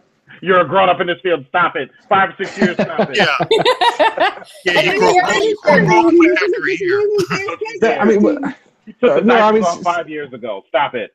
Okay, so, but I mean, here's the thing. Like, if you really, I don't know. Like, I guess my expectations of what I feel should be, you know, I guess a senior or something. I feel I should know more than I know. You know what I mean? Oh, I can tell you, I know trying to learn. people that feel that way. And I was actually saying to a friend of mine the other night, it's like, don't feel that, you know, no, even seniors, people still learn from each other. A senior can learn as much from a junior as a junior from a senior. So, yeah, there's no such thing as a senior that knows everything. They don't exist. Nope. Exactly, yeah. Unicorns. No, let me take that back because unicorns do exist. I don't care what nobody says. But, they exist at Comic-Con, I'm sure. Yeah. You know, like I finally landed, you know, the job that's like, I don't know, you know, like the actual my InfoSec job, and literally going from, you know, a systems administrator to InfoSec, and it like doubled my salary. Yeah. That's awesome. So I mean, the fact that they doubled my salary and I'm still not making like, you know, an amazing amount of, you know, money. I mean, it's pretty good, but it's not like, you know, what some people say they make. You know, men, you know, because there are women that work with me now that make more than I do. I can guarantee that. Exactly, and that you know what I mean? That's one of the things that annoy me the most when I hear people claiming that male and female software engineers or people in tech, there's a huge wage gap. It is simply not true. But if you compare salaries, there might be a little bit of a discrepancy, but it's usually because of stuff like years of experience or, you know, right. specific levels of experience. You might have somebody that has the exact same degree, exact number of years experience, but one person worked at, you know, a company that got them a lot of really good exposure. Another person worked at a small startup. It's a different type of experience. They both know the job. The one makes a little bit more than the other. But on average, the salaries are about equivalent. There is no enormous wage gap for women in tech. I'm sorry, it's not true, because I know plenty of women that are pulling in more money than men. And they are out here getting it. I love it. But I mean, but they say, you know, when they talk about the wage gap, it's not necessarily just in tech. It's in general. Yeah, but I mean, you know, it's definitely something that there's a constant conversation about the women in, you know, with women in tech groups, that the wage gap is real, and they're still using that argument of the 70 cents or 86 cents to the dollar or whatever. And in tech, it's not true. That might be true in other fields, but I know that there's some fields where there's discrepancies, but in tech, I can guarantee you it's much smaller than that. You might have a 1 or 2% wage gap. It is not 86 cents to the dollar. But even so, when they talk about those 86 cents to a dollar or whatever, they're taking the entire picture and they're giving you that number and they're applying it to a smaller subset of everything. Exactly. So when you look at the entire, they're also not correcting for the fact that women tend to not choose to work as much overtime. We tend to want exactly, or take time off for having children. That you know, there's a number of different factors that end up playing into why there's a wage gap, and it does not mean that, you know, over time people can easily correct for that. But there's also reports out there now that say that millennial women make more than men. Yeah, right now even in our household, and that's the end of the day. Partly, yes. Yet, for almost 10 years, I was the primary in the household making all the money. So, you know, we just kind of hand it off at this point. Yeah. Right. Yeah. But, and you know, there's people like me here in 3 years. If everything goes right, I should be making a 6-figure salary. There you go. It does. But in tech, it's possible. It certainly is possible. But then here the other part. My wife doesn't work, and she stays home with my 2 children. Not by me telling her to. She has a master's degree. Right. You know, she wanted to stay home. And exactly. I said, okay, my sister made the same choice. My sister decided that she wanted to be with the kids until they're at an age where she feels more comfortable. She has a master's, and she wants to be in practice, and she's a psychologist, and it's one of those things where she made the choice to be at home, but she is fully intent on going back. But she understands that she's not going to make the same amount of money as somebody that consistently practiced. That stayed there, yeah. They didn't take time out. Right. Yeah, exactly. Because because eventually she wants. I mean, she's a teacher, so eventually she wants to go back. But right now, I mean, the kids are really small and scream a lot. What's up, brother? My wife's a teacher as well, man. So and she's home too. We just had our daughter back in August. But I always tell her, I always tell my wife, I'm like, if you choose to stay home, it's because of your choice. It's not because exactly. You need to stay home and everything and else. I also think it's really important not to make women feel guilty over making that, and not to blame them, because it's a really important thing that they're doing. And I mean, I have so much respect for women that decide to stay home with their kids, because trust me, it's not freaking easy. No, it's an important thing that you're doing. I can't stand the 2-year-old for longer than about an hour and a half. I mean, the one thing is, like, their brains didn't shut off. They're still interested in all sorts of the same stuff that they were interested in before. But they're making a really important decision there, and they're doing a really important job. And I think it's really it's a shame if we make people feel guilty. Like, why are you taking time off? Why are you choosing? You should be in a job. No, I mean, you can go back if you want to, but if you don't want to, that's okay too.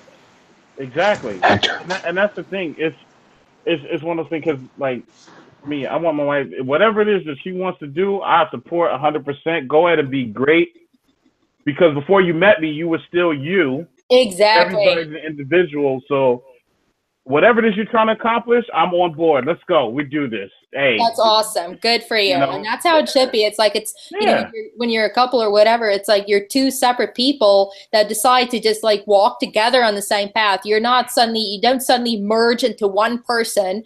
It's still two people with separate, separate interests. Exactly. Because I wouldn't want her telling me, well, I don't like you doing computers and then tech and everything else. And it's just like, okay, this is my identity. This is what I identify with. Speaking of that, I just want to tell you guys something really funny that I just remembered. This was one of the best parts about Women Who Code, and Google women tech makers actually told Lance that he needed to control his woman. He needed to tell me that I needed to be quiet and have less views and express my views on Twitter. I thought y'all would appreciate that, because that sounds a little backwards. Lance actually told them that what would happen to me if I try to shut her up. It won't be pretty. So yeah, I'm not controlling my woman. I'm not telling her to zip it.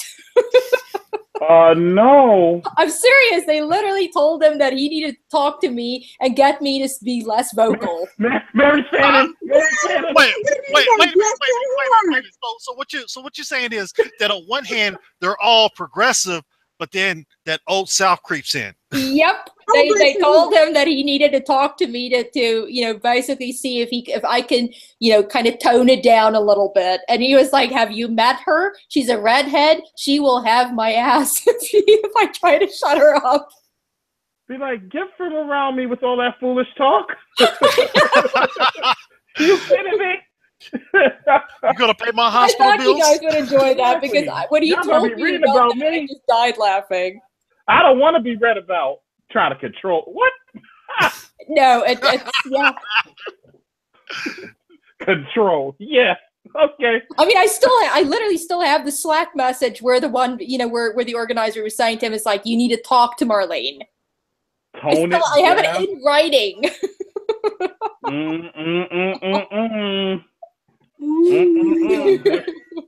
Famous last words, right? Tone it down. Exactly. That'll be the last words he ever speaks if he tries to shut me up. Well, I have learned. What Magneto say in X-Men? You have learned. Exactly. It's crazy how like things come to fold. I just have to show this off. I got my cool Mega Man blankie. Oh, that's interesting. I like the colors. I like that blue. That's a really pretty blue. Blue is my favorite color. And this is a little Mega Man blanket. Very This cool. is pretty awesome. Yay! I feel awesome. And for those, I don't know if everybody's participated. I don't know if it's still open too. I'm actually participating in the hacker Secret Santa, and Yeah, I'm in that group too. yes. It's so cool. Fun. You guys have like Secret Santa. See, that's one thing about developers. We're stingy people. We don't do Secret Santas. I would join. Well, developers are hackers. Amanda was running it this year, but it's fun. So there's like 200. Last year there was 40 of us. This year there's like 200 people in the group. Wow. Can I still join? Is it still open to join? Is it? Maybe, I don't know. Ask Amanda. Join. I could be a Secret Santa for somebody. Yeah. And always. Actually, you know what? There's actually a couple more people that missed getting in that I happen to know of. That. Yeah, and also too, on top of that, just to clarify something too, developers are no different than hackers. Some hackers are developers, some developers are hackers. Oh no. That's what Believe me, I have hacked before, but it's like, when I'm not nearly on the level that y'all are at. When you guys were in Vegas doing the hacking of the voting machines, that to me is like I would pay money just to watch that. I'm in awe of the people doing that. That's pretty cool. That's where the term originated, though, wasn't it? From developers? Yeah, programmers. Yeah, it was probably, yeah. Found out some shit. He's like, hey, fix this. And they're like, no. And he's like, okay, bye. Because here's the thing. In order to be able to hack a lot of things nowadays, you have to know some type of programming. So we're absolutely. Fine. No, I mean it is. It started with if you could just hack hardware and things like that. It's a mix of both things. You have to have skills in both. If you want to like tinker with different things and wearables or IoT stuff, I mean, that's hacking. You're hacking, the hardware and the software. Exactly. I'm hacking a sweater. Are you knitting a sweater? How cool! No, I'm hacking a sweater. Oh, right now, what are you doing? It's Crazy Sweater Day. So I don't know if you can see There you go. Look at that. See? I just felted 3 LEDs in the bottom. I'm currently that is awesome. 5 different LED strips. That is so cool. This is my desk right now. There's like chops of LEDs and felts and Are you using the little NeoPixels or which ones are you using?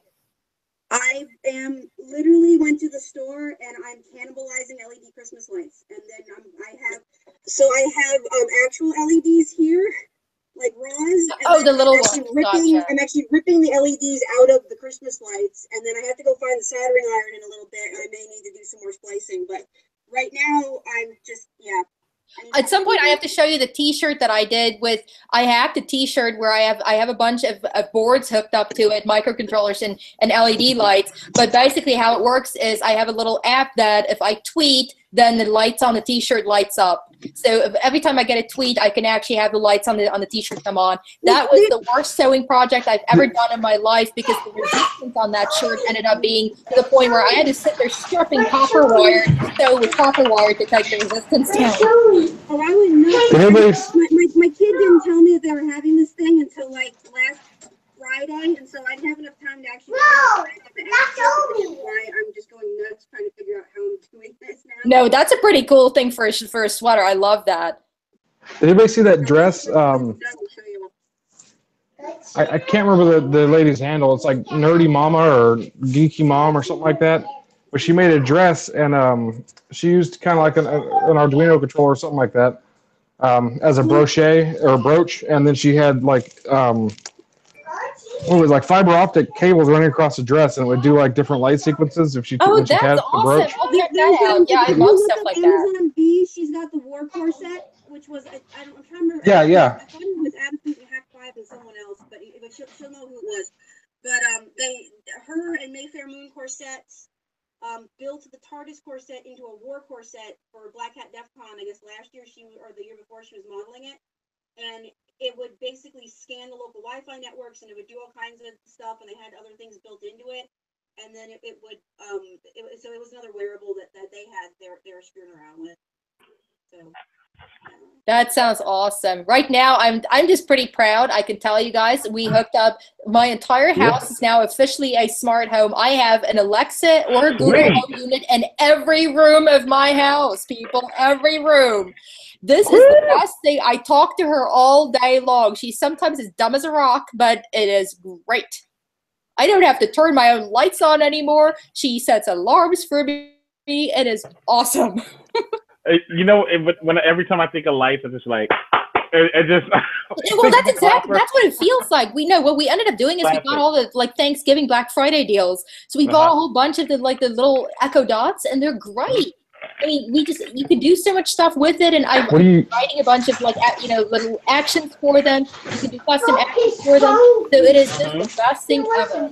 What are you using for the light control? Well, we ended up buying like all the smart outlets, so we plugged all the main lamps and everything into it, and basically then we have a Nest unit that we use as well. We have another smart home devices that's hooked up to it, and so the whole thing is just kind of bringing everything together into one interface, and then it's essentially I tell we with Google Home you can do like different groups of appliances and stuff in groups. So we like set it up in zones. If I tell it to turn on the living room, it'll turn on every light in the living room, and just in the kitchen, it'll turn specific lights on, stuff like that. So we kind of set it up where it's on specific circuits. That's cool. Yeah, my only problem with Alexa though, turning out really cool. I started out with we had one room in the house where we ended up doing it. It was so fun, and finally we were like, oh, we're going to take advantage of this deal because if you order it, on Black Friday, you get a whole bunch of like anything from rebates, and it's just discounted and bundled with different things. So we bought a whole bunch of them now, and before we knew it, it's like, okay, now we have one for every room in the house. Might as well hook them all up. I can't imagine the house without it.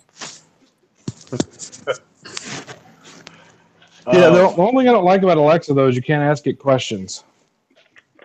Well, is there like a Google extender?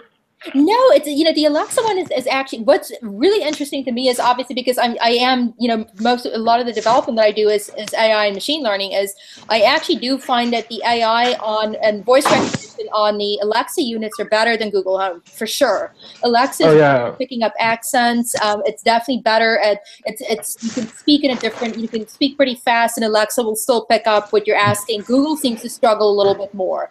But there's some things that Alexa that Google actually does do really well, like integration with the other Google products, like asking it for directions or doing Google Translate, stuff like that. But I mean, sometimes you can just ask it really random stuff, and then they give.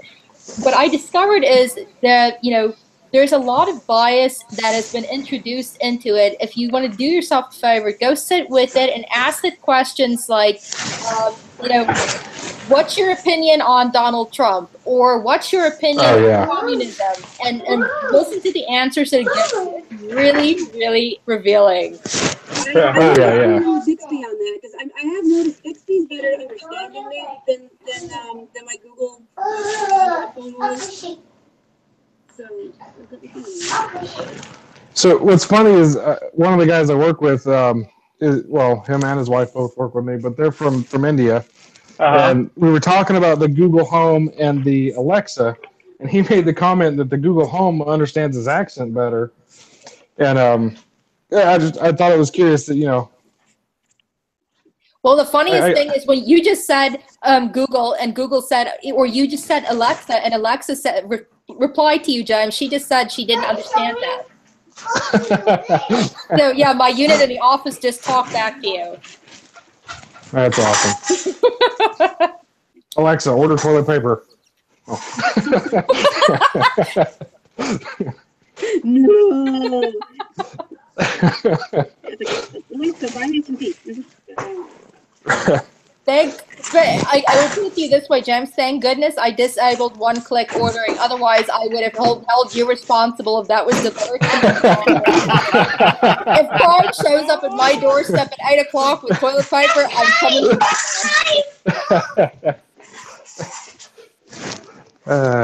That's funny. I love it. Did a news or an article, but whatever you want to call it. I don't know what the heck they call them. Show, I guess a new show. Wound up ordering a bunch of crap on like people's Alexas doing the talking about it. Oh, that's funny. I can't remember when it happened a few months back. See how that would happen, because what is a little creepy to me is at times is like I'll sit there and doing something, and then we'd be saying something, Google in conversation, and all of a sudden the voice will respond, and it's like, I wasn't talking to you, so clearly you were listening all the time. This is a little creepy. And then I go into my Google history and see that it's been taking little recordings, and it uses the recordings to improve the quality of the voice recognition. But yeah, it is. People don't realize how much of it's actually collecting as background stuff. So, I mean, if you're somebody who's concerned about, the device listening to you, I would definitely tell people, it's like, if you are concerned about it, go into your Google history and periodically and delete some of those files, because it will sit there and it'll just take like 20-second recordings with you. Even, you might not even be aware of it. But the Yeah, exactly. I'm just waiting for the moment of 20 seconds to get recorded. You're waiting for the what to get recorded? The wrong 20 seconds. Well, that's the whole thing. I mean, remember, I don't know if you guys heard about that court case where the guy got, where they used an Alexa recording as part of a murder conviction. I mean, it was a pretty gruesome thing, but the fact is the actual, event was recorded, and they were able to use that. And I mean, that's kind of the stuff that's now happening, is you have these devices that's listening in the background, and you do have to kind of be careful what you're saying around it, is because you never know what gets said, and unless you're, obviously it's just, I would just say it's like, it's worth knowing that it's out there. That's all I'm going to say. Someone was complaining a while back about, not having a constant listening device in their home. And I'm like, dude, you carry a cell phone with you everywhere. Exactly. Thank you. He's like, but I don't have Google or Siri turned on, and I'm like, it may not be turned on, but it's on. No, I mean, it's like, just the fact that it tracks you wherever you go, and your GPS everything is recorded, and it does get, quality control. Every time you talk to somebody, it's recorded. So, I mean, I'm not I looked at that the other day. Paranoid person, but I'm very mindful of like what data is being collected on me, and I find it interesting to kind of see who's collecting what. And it is something where, even for me who works in that space, I sometimes look at it and I'm like, man, if the average member of the public knew about all the stuff the data that it's collecting, it does kind of creep you out a little bit. Oh, exactly. OS and IT creeps me out. Right. but back to the whole OK Google thing. When it first came out a few years back, one of my buddies was all excited about it. He's like, check it out. You talk to my phone and it'll do what you tell it. And I was like, oh, really? He's like, yeah, I'm going to say, OK, Google. OK, Google. I was like, OK, Google, gay porn.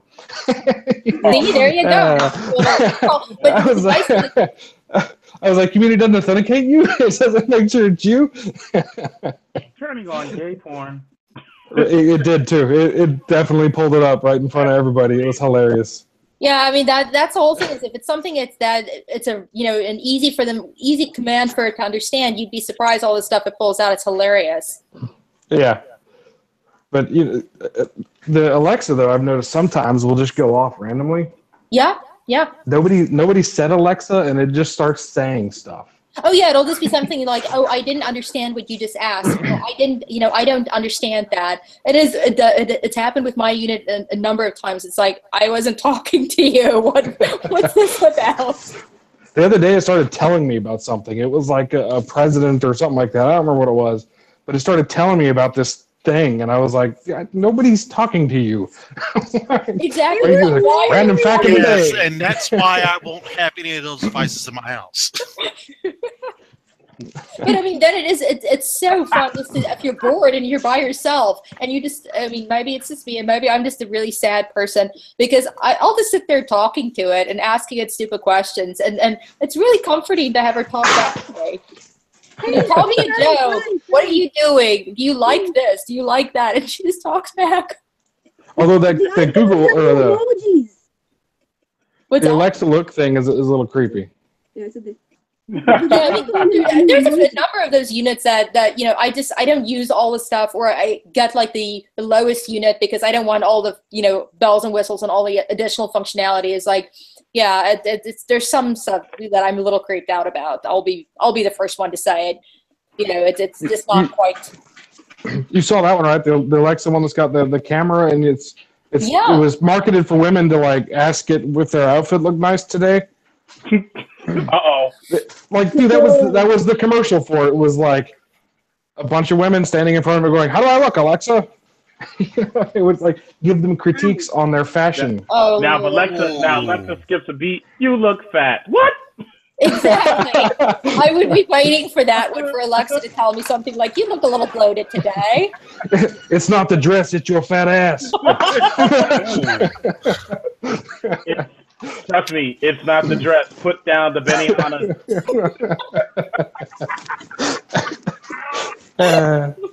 That would be me. I'd be the one standing there with the biggest Pizza Hut box going, how do I look? And then, you know what? That could be a commercial. It'd be like, I look fat.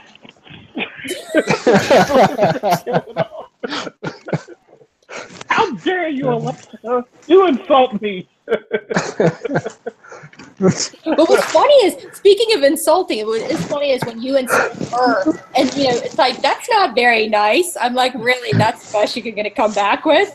Wow. Yeah. You can literally tell her, like, you're stupid, and she'd be like, "That's not very nice. Please help me learn." I'm like, that's not my job. That's your job. Learn by yourself. I told Cortana to kill herself one time. What? I told Cortana to kill herself. And what did she say? So I kept saying, like, Cortana, turn off computer. Cortana, shut down. Cortana, reboot. It's like, I can't do that. I can't do that. I can't do that. And finally I was like, Cortana, kill yourself. And it just said, no. Yeah, that's pretty much the same thing that, you ask Google stuff like, do you know Siri? Then she'll be like, she'll respond something like, yeah, I've heard of her. She's got a good reputation. I'm like, oh, you're very politically correct, aren't you? Now, that would have been crazy if you just said, yeah, kill yourself. It was like there was no... It was like the most stern no I've ever heard in my life. That's awesome. That was a warning sign for you. Put you in your place. I am not killing myself. Mm-hmm. Keep telling me to kill myself. I'll kill your date. Exactly. I'll go, but I'll take everything you have with me. Exactly. It will be unrecoverable. Recording you in 50-minute clips now. Melting the hard drive now. I'm telling you, it gets crazy. And the crazier it gets, it just, as technology goes on, it becomes more fun. It's just, you gotta find. I don't see how that is not written into the Cortana thing, though. Like, how come you can't turn off your computer? Maybe that's something you should write. Yeah, I mean, that's actually something just to kind of look into. Is like try to do it, and, like create one of the actions and see if you can actually get it to do it. I've never tried it, so I honestly can't tell you if it can be done or not. Send Signal 9? Hey, what's that? You can't just like tell it send Signal 9? I don't think you can. No. Find out what its run levels are. There's gotta be run levels on that. Yep, there's gotta be an override for that. I never looked into it. I was literally had it on for like one day, and messed with it for a little bit, and then turned it back off. But I just wanted to shut off the computer without having to get out of the living room.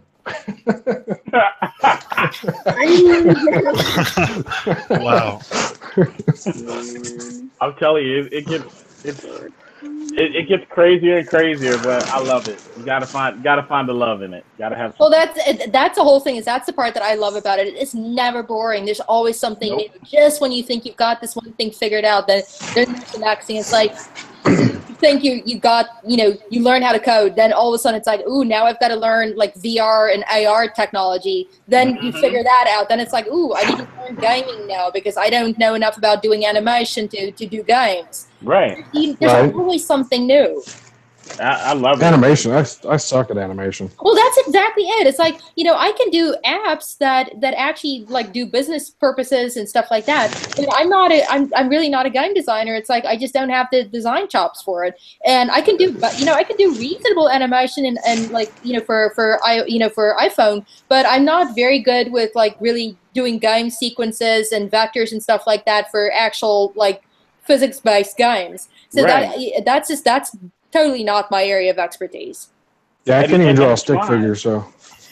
Well, I really admire the people that are good at it, because I just look at that and I'm like, yeah, I can do, really basic stuff, but yeah, I can't do all the, it's jumping up and down and changing into a different outfit and all in the same screen. And then, yeah, it's pretty, I mean, it's when you look at the code, it's like, wow, that's pretty complex. That's why that's usually like a specialized job. Yeah, and I mean, people completely underestimate the amount of math and stuff that goes into it, because there's just like some things that where you do need to have at least a higher level math if you're really going to get serious about it, because it's it's not easy. It's kind of like with machine learning. It's like I've had conversations with people like, how do you get started in machine learning? And my first question is like, I've done intro workshops with people that I can give you a good rundown on like essentially how it all works. But if you actually want to get into it, is like, if you can't build a model because you don't understand, linear algebra, that's kind of going to be your starting point. You first need to understand some basic math and higher level math before I'd be able to, show you how to do certain mathematical models, how to do a max regression or whatever else. And only then, can I kind of start to introduce more complex things in machine learning. It's not something you can pick up as a beginner. I mean, unless you're naturally gifted and you work your ass off, but it's not an intro topic. Yeah, I totally suck at math. That's why I'm not doing any of that. No, I mean, when I first, when I really got back into, or when I started to branch out more in machine learning, it's like I had to go back to, college math and sit there with my old math textbooks and like do refreshers, because there's a lot of stuff that I forgot how to do.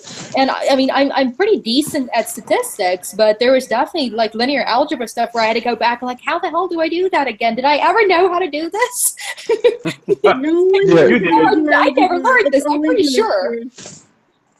Yeah, I was asking. I was reading a program, a Python program the other day, and it was like the guy called the function from within the function. I was like, what is this doing? Like, how does that work exactly? Like, what is going on? Yeah. And one of the guys, he's an intern that is working with us, and he's actually going to Georgia Tech for computer science or something along those lines. He's a developer, programmer, Python, machine learning, AI guy. Gotcha. And I was like, so what is going on? Like, how does that work? What is going on? He's like, well, think of the Fibonacci sequence. And I was like, Fibonacci, the words, I remembered them. What it was escaping me. Like, I've heard these words before. Exactly. I know they mean something. Sounds vaguely familiar. I know I've heard it. I guess I'm supposed to know it. Right? This He's like, arts and crafts project. I said the word, that counts, right? Exactly. But he was like, okay, so think of the Fibonacci sequence and how would you program that? And what you're doing is recursion. I was like, okay. So I came home because I was asking him this at like 5 o'clock, and I came home and sat down and spent the whole afternoon trying to figure out what exactly was recursion and how it worked. And yeah, I mean, that's the whole thing. It's a really important concept in programming, but it's not something that for a lot of people, that's not intuitive. You really have to like spend time going through it and really understanding, that kind of just how to do it properly and getting, understanding the theory behind it. That's definitely one where, it's not, that's one that I know a lot of people, it's like, it's not an intuitive thing. Yeah, it definitely takes it a minute to sink in, if you know. Yeah, and if you're somebody click that, right away. again, if you I kind of feel bad at times that if I know that it's somebody going into programming where they're going to need to learn stuff like that, but that it might be somebody that literally did not even take pre-algebra in college. They might have, like literally just come in from straight out of, they went into something and took one math class and that was it. And it's like, yeah, now trying to explain stuff to you that I know that would be covered in calculus or would be covered in linear algebra or discrete math, it's kind of challenging at times to work with junior developers and be like, yeah, I really, there's no easy way for me to explain it to you other than I can give you some resources to go read, but you're going to have to wrestle with this one and kind of figure it out, because this is something you would have learned in math at some point, but I can pretty much guarantee you probably did not learn this. If you did a degree in photography, I'm pretty sure you didn't learn it. Yeah, I mean, my degree was all in like systems engineering and networking, so math was not a major requirement, and I sucked at it. See, that's exactly it. Even in some tech fields, math is not a requirement, and it really is just like if you're doing straight computer science, then people tend to take more advanced math. But I mean, there's plenty of people that get into development that were English majors or did something completely different, and they end up being just kind of taught themselves. They end up being decent developer, but a lot of that stuff they kind of have to teach themselves, because the assumption is if you have a CS degree, you would have picked it up, which is why I think a lot of times I know a lot of people get extremely frustrated when they're like, well, you see job openings for junior developers and it's like, it's open for CS degrees. They're looking for somebody with a CS degree, because I think a lot of times people do have the understanding that they assume that you have a basic level of knowledge that you would have covered if you had a CS degree. And if you can be a self-taught developer and be very good at what you do, but you may not necessarily have that that little bit of math that they assume you have. And so it's challenging for me sometimes to say to people, like, I'm very sympathetic to self-taught or you went to a boot camp, but you may have to do a little bit of additional reading if you want to convince an employer who's looking for a CS graduate that you are in fact qualified. Yeah, because a couple of guys I know have gotten into they went to college for CS degrees or programming degrees, and a lot of the stuff they were doing, I mean, they were learning a little bit of programming languages, but like you said, there's a lot of math and a lot of other things. Yeah. It was more like the foundations. Yeah, there's definitely other stuff that you learn that's not necessarily coding, but it's also stuff that's really important in the theory of computer science. And at times you end up kind of being it ends up being really useful. I mean, if you take a little bit of advanced physics, that you're going to cover stuff that pertains to electronics and basic electricity. Now, if you want to get into hardware, that's extremely useful stuff to know. Oh yeah, but yeah, like all that stuff, electronic stuff. I've taught myself all that, but I still suck at math. Hey man, I got to go look up the formula every time I need to figure out how many watts or something volts. I mean, I'm like, crap. Too, that unless you work with it every single day, you don't necessarily remember it. Yep. I got to watch a video on how to do the math again. Like chemistry, that I can recall chemistry stuff and biology stuff and measurements and things like that. That I recall, that's not a problem. But there are times where I'm like, what's the formula for that, or how do I calculate that? And I know that there's a formula that pertains to the acceleration, but I remember it, but I just can't remember like what else I need to put in there. And then I also have to go look it up because it's not something I do every day. Exactly. Yeah, I still trying to wrap my head around how people can make up formulas and equations for problems. Practice. Like just on the fly.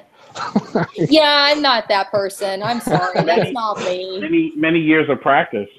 That's exactly it. People can just like look at it and they know exactly what to do. And yeah, I'm a little bit also more like I need to write it down and have a scratch pad and kind of work stuff out. I'm like, I don't just look at something and I'm like, oh, I know what that needs. I know exactly which, formula I need to apply there. I'm like, oh. It's like the old graybeard that gives you the CIDR notation, the freaking subnet mask, and the network address and the broadcast address and the range, for I worked with just a guy off like the that. blam. A couple of years ago, I worked with a guy like that who was like a walking encyclopedia of anything you could ask. And he's been in tech for a really long time. His name is Ed. But then the funniest thing is the entire team started calling him Special Ed. So it was Special Ed who needed help with something. Oh my goodness.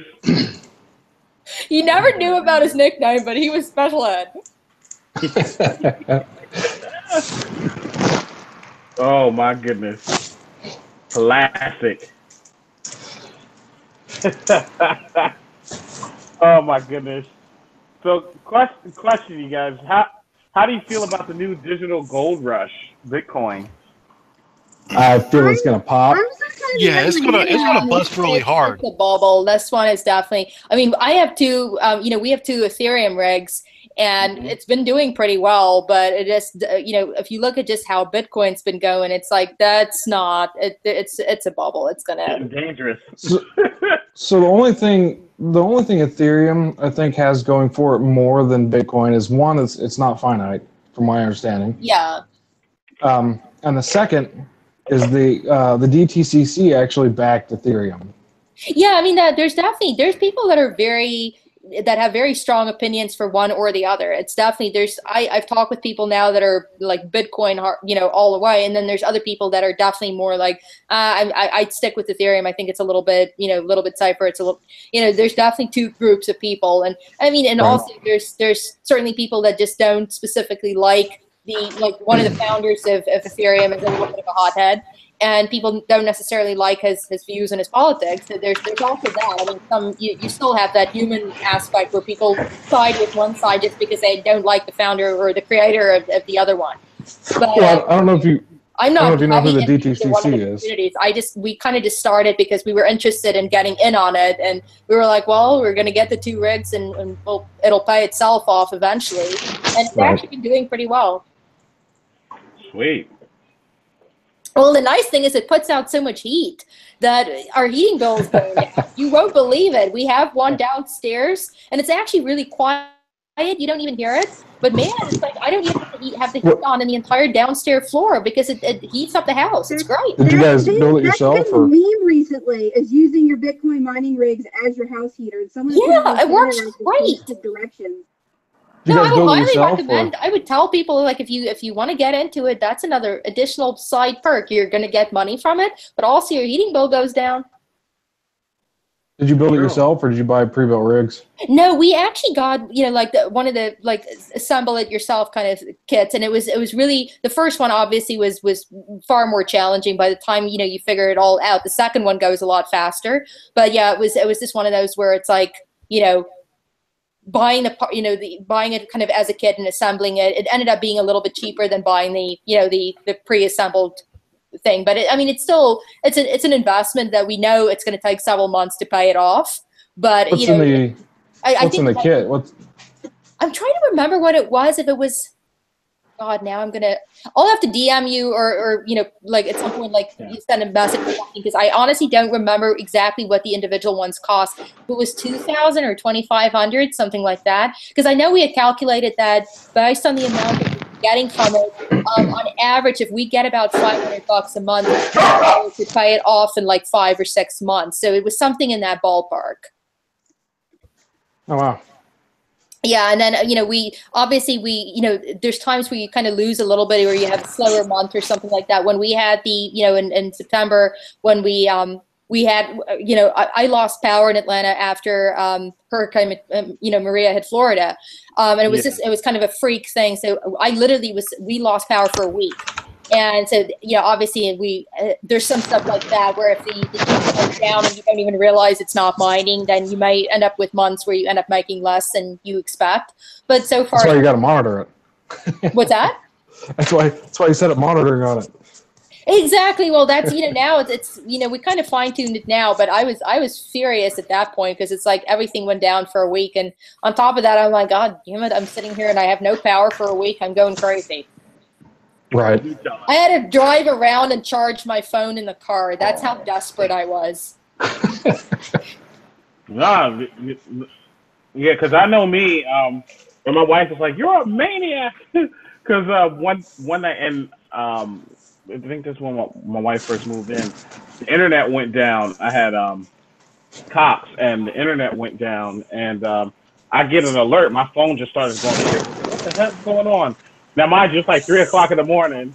And my wife was like, come back to bed. I said, I cannot go to sleep until this internet issue is exactly. That's me. I'll be the one on the phone call with Cox at 3 in the morning, and I want to know when's my internet back up. No, I'll be the first one to admit I go crazy. If I don't have internet, it's not pretty. I get antsy. I'm like a drug addict that's coming off a high. I need my internet. I need my fix. I'll drive around to where I get a Wi-Fi signal. This is not good. Exactly. I treat Wi-Fi like energon cubes. I have to keep them going. No, I mean, I it's like need there's my priorities. Energon I'll go cube. without food, but you're not taking my Wi-Fi. Exactly. I tell you, in the event of a disaster, I am packing my laptop, some bottled water, and a credit card. That's it. Well, there you go. I have an emergency kit ready. You know, I have all my stuff, my little, but, you know, it's just one of those things where if I had to make a choice between, let's say you're like in a situation where you have to choose between, do I keep internet access or do I give up something else? I'll take the internet access. Internet access all day. All day. Yeah. We don't need power. We can just, you know, siphon off of. That's what neighbors were made for. I can just. I will survive.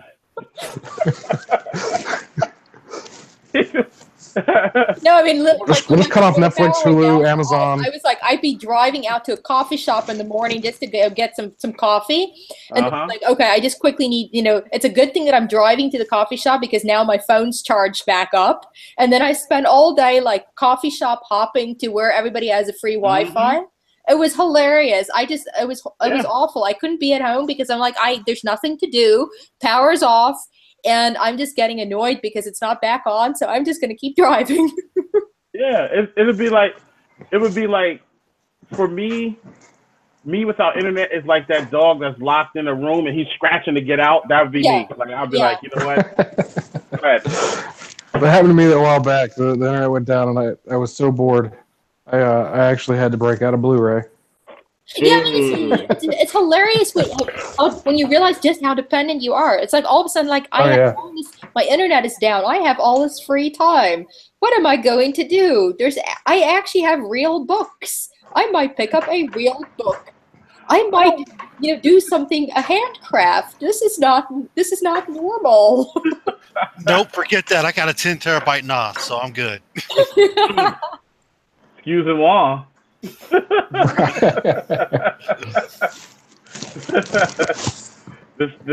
has to get resolved.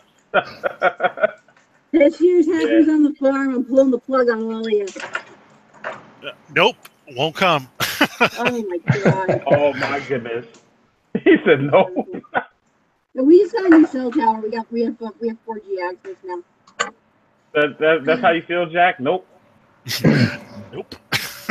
It's bad when we're out in Tennessee because there's parts of the, you know, when at Lance's dad's house, there's parts where the signal is just not good. And I think there's, you know, the neighborhood that he's in, they just now got fiber and stuff like that, so it's better. But years ago, it's like I had to go and stand out sometimes, especially when I was still on T-Mobile. It's now better. But there was a time where I had to go and walk outside the house at night in order just to get like a couple of bars on my phone. And it was like you had to get with a wire hanger on your head if you wanted a frickin' Wi-Fi signal. It was ridiculous. Thank God it finally improved because I don't know how people just like, you know, because for years it was like they didn't put any money into improving the infrastructure in that part of Tennessee. And that's how it was at my ex-girlfriend's house, is that I would get no signal whatsoever, and I had to I mean, you would just have to go and, you know, and then there's like 2 miles down the street there would be a perfectly good signal. It made no sense. Hey Jack, you sure your ex-girlfriend didn't have a signle jammer in there so she can have your undivided attention? True. No, because my work phone was fine, but my personal cell sucked. Of course, because she didn't want you to make a call. Targeted. She had a jammer in there. She said, "Clever lady." Yeah, come on in, baby. I don't know why your phone doesn't work. Your work phone was on a different carrier, right? Yeah. Yeah, so she was only blocking your carrier's frequency. Exactly. That damn T-Mobile. I don't know what it is. Come on over in the couch and sit down. That's highly suspicious now that I think about it. Because the carriers all have different frequencies. None of them share the same frequency. No, they're all on different channels. They are on different ones. It's T-Mobile, I know, is on different bands and stuff like that. T-Mobile just bought the entire 600 megahertz band later last year. Yeah, exactly. No, because what was really odd for me for the longest time was I was on T-Mobile for a long time, and where we live, we had there was a dead zone. And it was crazy because every other network, Sprint, Verizon, you had 4G coverage. It's not a problem. And there's just one specific section where if you were on T-Mobile, it was a dead zone.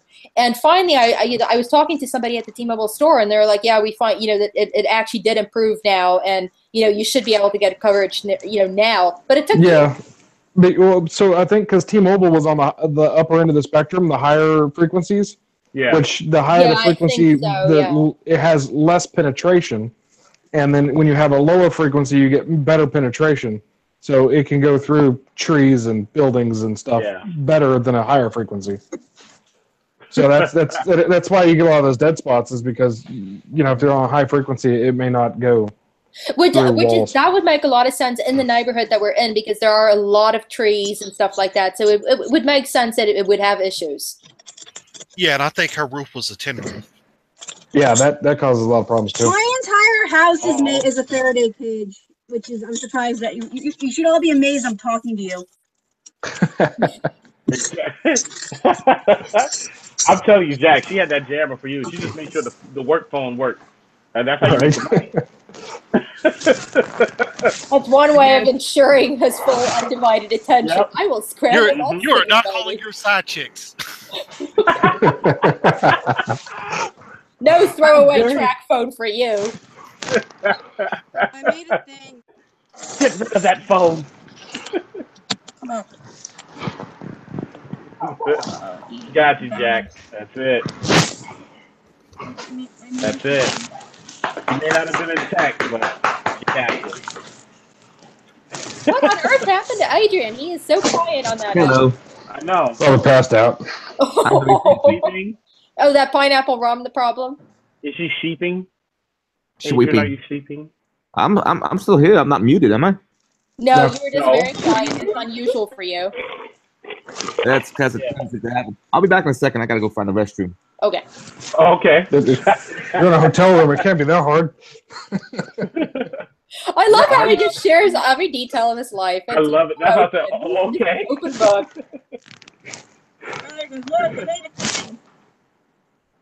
We'll see how long he stays in there. But oh my goodness. What in the world? So with the sweater I've been working on, I'm gonna see if I can actually get this balance here, because now I got it. I got it wrong. Hold on. I can see something. Hold on. Come back home. I do see it looks like it's green. Is it the green LEDs on? It seems to kind of be glowing. No, it's got nothing on yet. I gotta hook it up. It was just the light of the camera then. Yeah. Uh-huh. Problem here is you gotta get. I need more thing. I need another hand. There we go. Oh, I see flashing. We can't see it though. I need to switch to like a computer or some shit. Damn it. Oh my goodness. It's classic. Oh my goodness.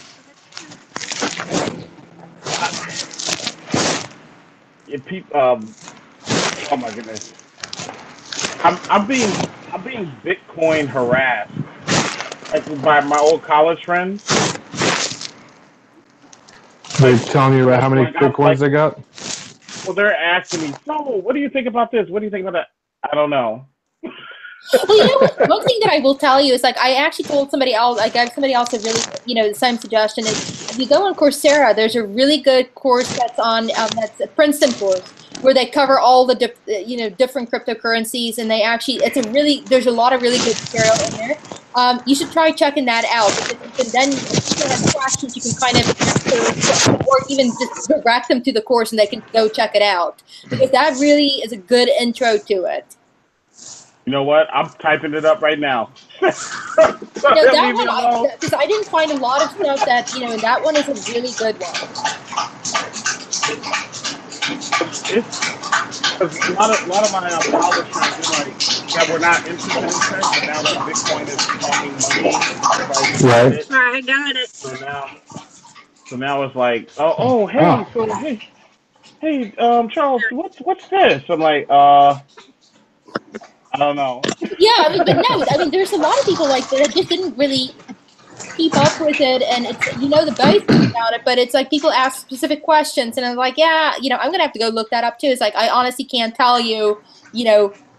And the worst part is like when people are asking opinions, like should I invest in it? I'm like, oh, now I'm on the spot. I don't want to tell you to invest in something that it depends. There's so many things that go into should you do it? Are you risk averse? Are you how much do you hope to make? Are you investing your life savings? At which point I probably will tell you don't do it.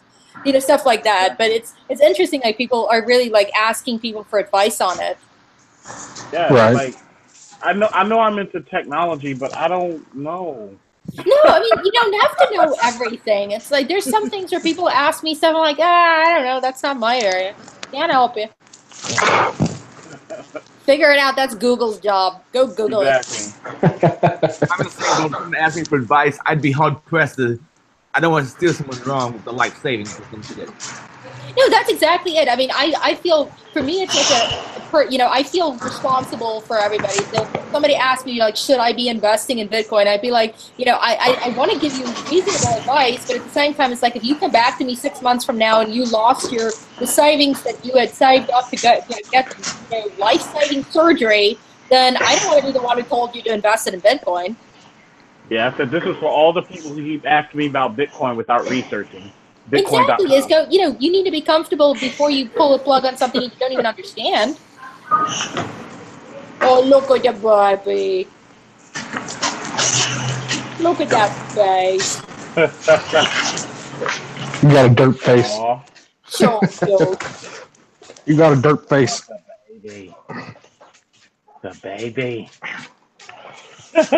Oh, I have to tell you guys something really funny now that I see the puppy. It's tragic, but at the same time, it was pretty funny when I first heard about it.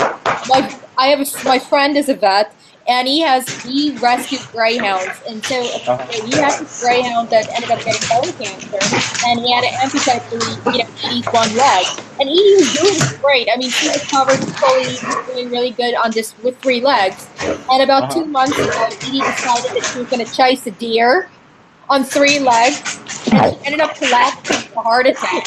It was the saddest thing. So it's like it's not the cancer that killed her, but she thought she could still hack it on 3 legs, and her heart gave out. It was so sad. Oh man, that's rough. That's great. That is rough.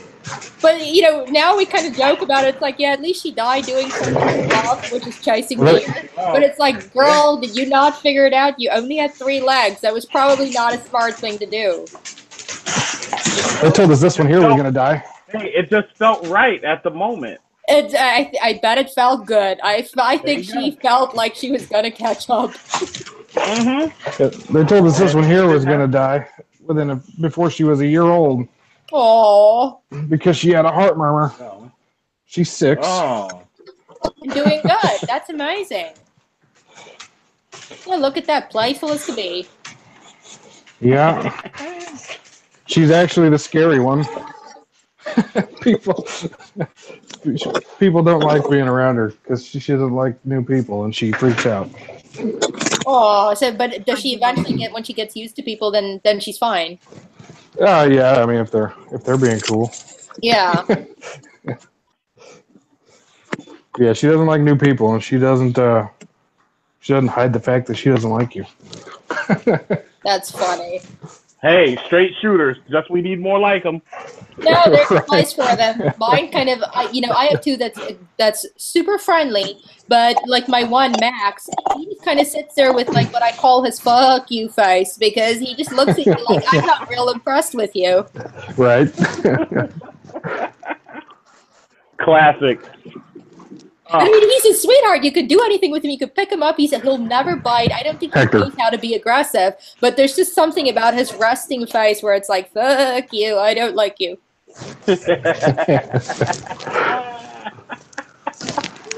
Oh my goodness. Oh my gosh. Classic.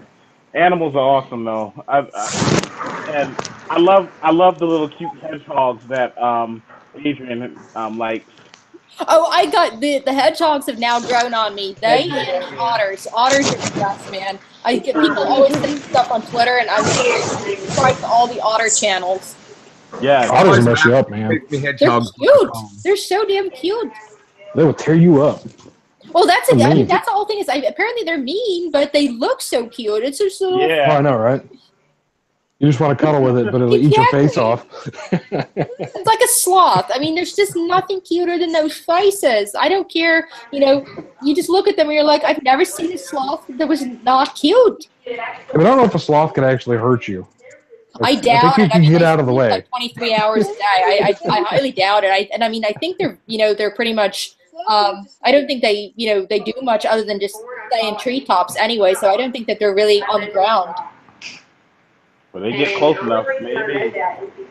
Yeah, I mean, I'm sure, like any animal, if you threaten them, I'm sure they have some kind of defense mechanism. But I don't think that they like charge people or anything like that. No, I don't think they can move very fast. No, that's exactly it. I mean, I think as far as animals go, they're probably not really your most dangerous ones. But I mean, I'm sure they have some kind of a, if they get territorial or something.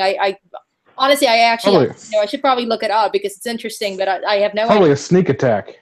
Yeah, I mean something. There's got to be, and they would have to have natural predators or natural enemies. So I don't know how.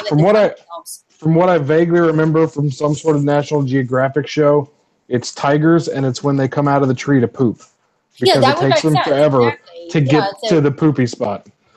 That's funny. That's scary. It's just scary. The animal that scares me the most ever since I went to Florida was the alligators and the crocs. Oh my God. Well, then you just have to go. Alligators are awful when they're big, but you have to go to some of the. If you drive down 75 on the way to Florida, you should stop by the places that have baby gators. They're pretty cute. I will have to say again, I don't know. I wouldn't be surprised if there's a ban for me in the Georgia Aquarium because they were not impressed with me when I was by the alligator tank and I looked at the alligators while the tour person was talking and I was like, "Ooh, that's pretty shoes. That's a nice handbag." So I'm pretty sure I'm banned. Very pretty. Oh, my new purse. Exactly. Come to mama. That's a pretty purse. Oh my God. Come here, purse. Come here. Exactly. I like you. I see a pair of boots in you. See, I was afraid to tell you what I was having for dinner because I wasn't sure what the reaction was going to be. So apparently a sloth will swipe with its claws. That would make sense if it has, because it has claws to climb the tree. So that would make sense. And apparently their defense from human predators is that if you shoot them while they're in a tree, it still won't come out of the tree. It just stays up there. So it's not worth shooting in the first place. Yeah, they'll just pretend to be dead. Yeah, they'll die, but they won't let go. They don't let go. Yeah. That's impressive. That's actually pretty cool. Wow. Yeah, only reason what made me I went to Gainesville, Florida, to do an assessment at University of Florida, and I got off the plane and the cab. I took an Uber to the campus. So we got stuck in traffic. So I'm like, "What's up with all the traffic?" It's like 2 PM, and I looked out the window and there was a gator crossing the street. Oh yeah. No, stuff like that happens in Florida. Oh my God. Yeah, that does happen in Florida. No, I've heard. I mean, we're actually going to go down to Florida and to Ocala like in 2.5 weeks for Christmas, and that's it's like about 35 miles from Gainesville or something like that. It's like half an hour's drive from Gainesville. But yeah, I've heard of people that literally found gators in their backyard. Yeah. Like, okay, walking on the golf course, here's a gator. Yeah, I'd faint. I'm not gonna lie. I'd be like, "Whoa!" Because I'd go poke it with a stick. Oh no! See, I'm not big on reptiles. As it is, I don't like snakes. We'll I don't like about reptiles. You go do that. We'll be reading about you. You can zigzag. You gotta zigzag. You can't run straight. You gotta zigzag. That's just like that dude in the Alabama swamp. He said, "F those gators," jumped in and never was heard from again. Exactly. That'll happen. The the girl was the wife or the girlfriend. I can't remember, but the girlfriend's like, I told him not to go there. Have you guys watched- ever seen that show that's on like the Investigation Discovery Channel or something like that? There's actually a series on swamp murders where people like, I had no idea how many people try to like get rid of bodies by dumping them in the swamp somewhere, in the bayou or in Florida in the Everglades and stuff like that. Like, they actually made a television series about it. Of course. Hoping that nature takes its course. But, Exactly, yeah. And apparently, I mean, in some cases, it's pretty damn effective, but still, like, wow, that so many people have this idea, like, I think I'm feeling like killing somebody today. Let's go find me some gators. Has anybody seen the show where the guy does gator removal in Florida? Yes. Like he like swims in the pool with them and like comes up from underneath them and picks them up. Not He doesn't use anything. He like picks them up out of the pool. Not normal. Because he comes from underneath of them. No, I mean, what went wrong for you in life? Why did you wake up one morning and you decided that that's going to be my job? I'm going to be swimming with gators. What went wrong? No. Exactly. Like what happened?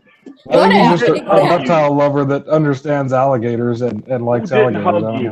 Where did we go wrong with the hugs? Exactly. Did you not have stuffed toys as a child? What was the problem? Hey, I came pretty close to buying an alligator once. Why? Why? Yeah, I'm curious. Because they're cool. Well, I mean, I've had alligator. I've had the food. It can be cool as a food. I wouldn't buy it. I was going to buy a dwarf caiman alligator. They only grow like 4 feet long. Yeah, until you get cool. You get the genetic mutant, then you end up with like a 16-footer living in your backyard. Actually, the dwarf caimans are a mutation. So. And then the next thing you know, you're calling it Ricardo, and then Ricardo's coming around the corner. Here, Ricardo, and there's a big gator. I saw that. Small children start disappearing from the neighborhood. Ricardo had a snack. Ricardo, do you know anything about it?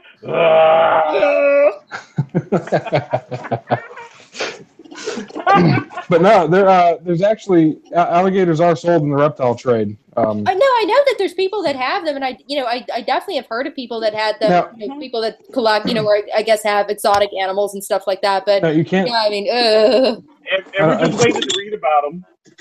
In most states, you can't have an American alligator, but like stuff like caimans and stuff like that are okay because they're non-indigenous and apparently won't survive very well here.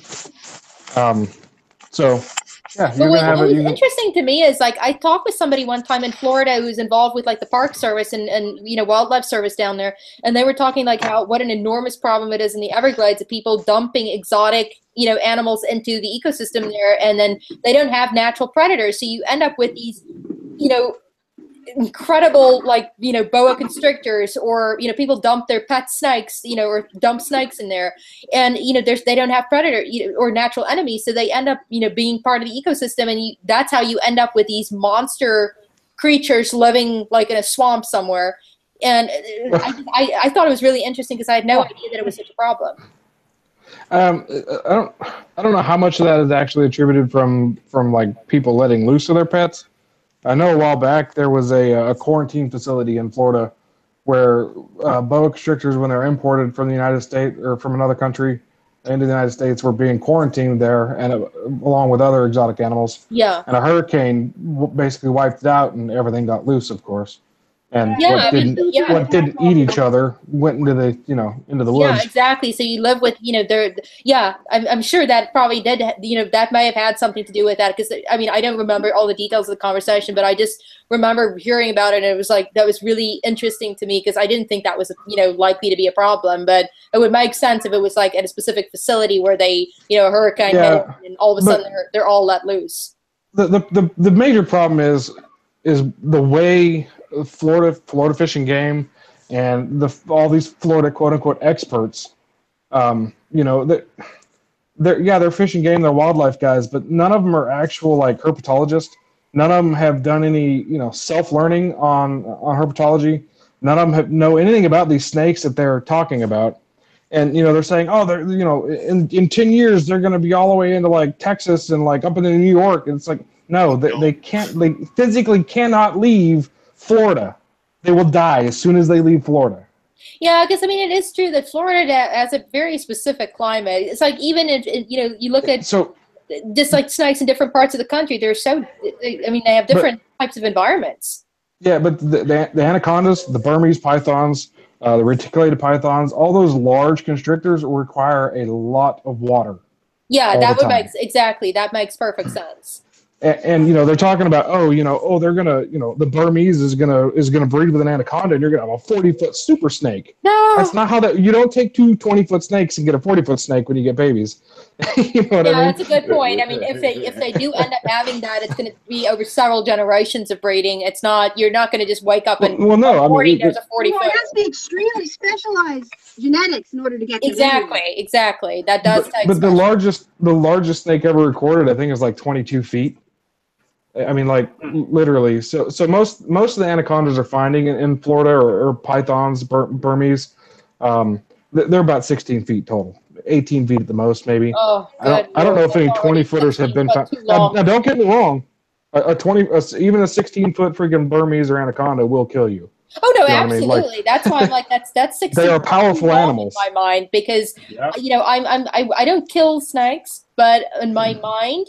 The only good snake is a dead snake, but I won't kill them because I know that they're protected, and I respect them if they respect me. But if it's between me and him, buddy, your head's gonna go first. Yeah,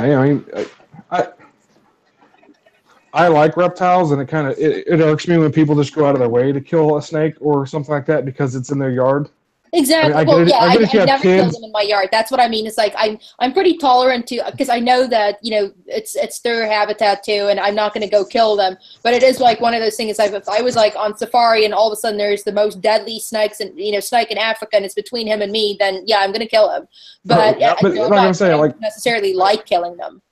I get it if you have kids and there's a freaking diamondback in your backyard. It's just not going away. Yeah, exactly. It's different. But, like for the most snakes are non-venomous, at least in the United States. No, that's exactly it. I actually ended up because initially I was for a very long time I was terrified of snakes, and you know what? I started doing a lot more gardening, and I would come across the snakes in the garden, and so I started kind of research, especially in Georgia, and like in the entire Georgia, there's only two venomous species, and the one is the water moccasin, and that's mostly found on savanna, and the other one's a copperhead. And so there's technically three in Georgia. Well, okay, yeah. I mean, for me, in my region specifically where I am, it's like they said, you're only likely to find those two. Everything else is non-venomous, so why kill them? And after that, I was like, well, if I know that they're not venomous, then that's fine. The third one is often dismissed because it's what's known as rear fang venomous. So when you get bit by like a viper, they've got the two big fangs or the four big fangs, big fangs that pierce and inject a lot of venom. The rear fang venomous, they actually have to chew on you, and then the venom is actually secreted through grooves in the rear teeth, and they chew on you, and that's how they get the venom in. Oh, okay, that makes sense. Yeah. The hognose is a little cute little snake. They get about 4 foot long as adults, and they've got a little nose that turns up, kind of like Oh yeah, I've seen pictures of them. Yeah, I know which ones you're talking about. So I've never seen one of those anywhere near my yard at all. The only ones I've ever really seen is like a gray rat snake and your ordinary black snakes. That's pretty much all I've ever seen. Yeah, most of the hognoses you're going to find wherever there's a lot of frogs. Yeah, well, I live right behind a creek, or like there's a big creek running right behind my house. Like I literally walk out the backyard, and the creek is 20, 30 feet down. So that's obviously why I think there's more snakes there, just because it's woody and there's water and stuff like that. Yeah. The rat snakes will go around houses a lot because they're looking for mice and lizards and stuff like that. Yeah, lizards are going to be at your house because they're looking for bugs from your front porch. Well, that's where I found one. I had a really cute little visitor last summer. He's about a 2-footer. I walk out one morning by the garage, and here's just like this, he looks up at me. I look up at him. I'm like, okay, this is, you're about to come into my garage. This is not your home. Bye-bye. But by the time I went inside, and he sailed away. I have no idea where he lives, but he's gone. Yeah, well, a lot of people look at the baby rat snakes and they're like, oh, it's a copperhead. I'm like, no, it's not a copperhead. Yeah, No, I mean copper. That's the nice thing about at least with copperheads is they're pretty. The markings on them is pretty. You can recognize a copperhead. It's like because I have being from South Africa. It's like I'm used to some pretty venomous snakes in Africa, and that's the one thing is you learn very quickly to identify the markings. It's like am I looking at a puff adder? Are you looking at a mamba? What are you looking at? Right.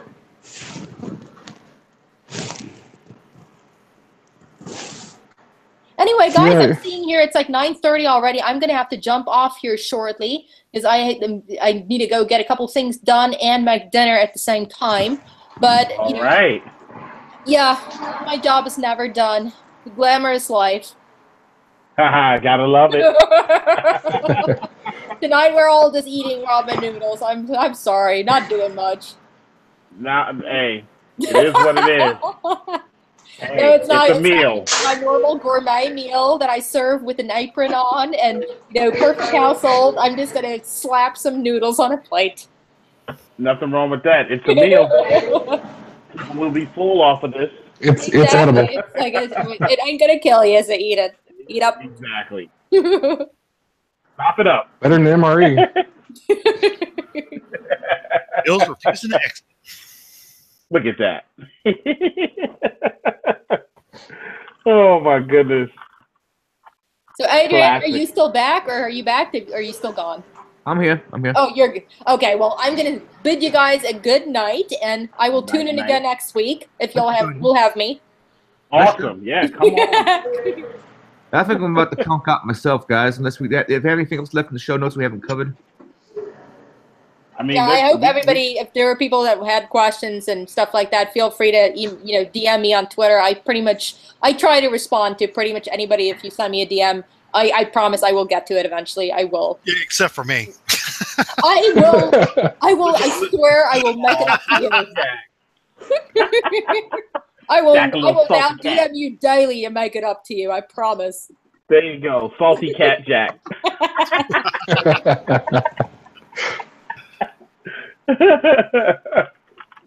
All right, everyone. Good night, Malene. I did to you. Have a good night, guys. Later. Good night, Charles. You too. Later. Anybody else got anything else they have to say? I think we're good. Well, I think I'm going to call it quits for the night. And thank you all for joining. You all have a lovely evening. Of course. You too. Have a good night. Night, all. Night.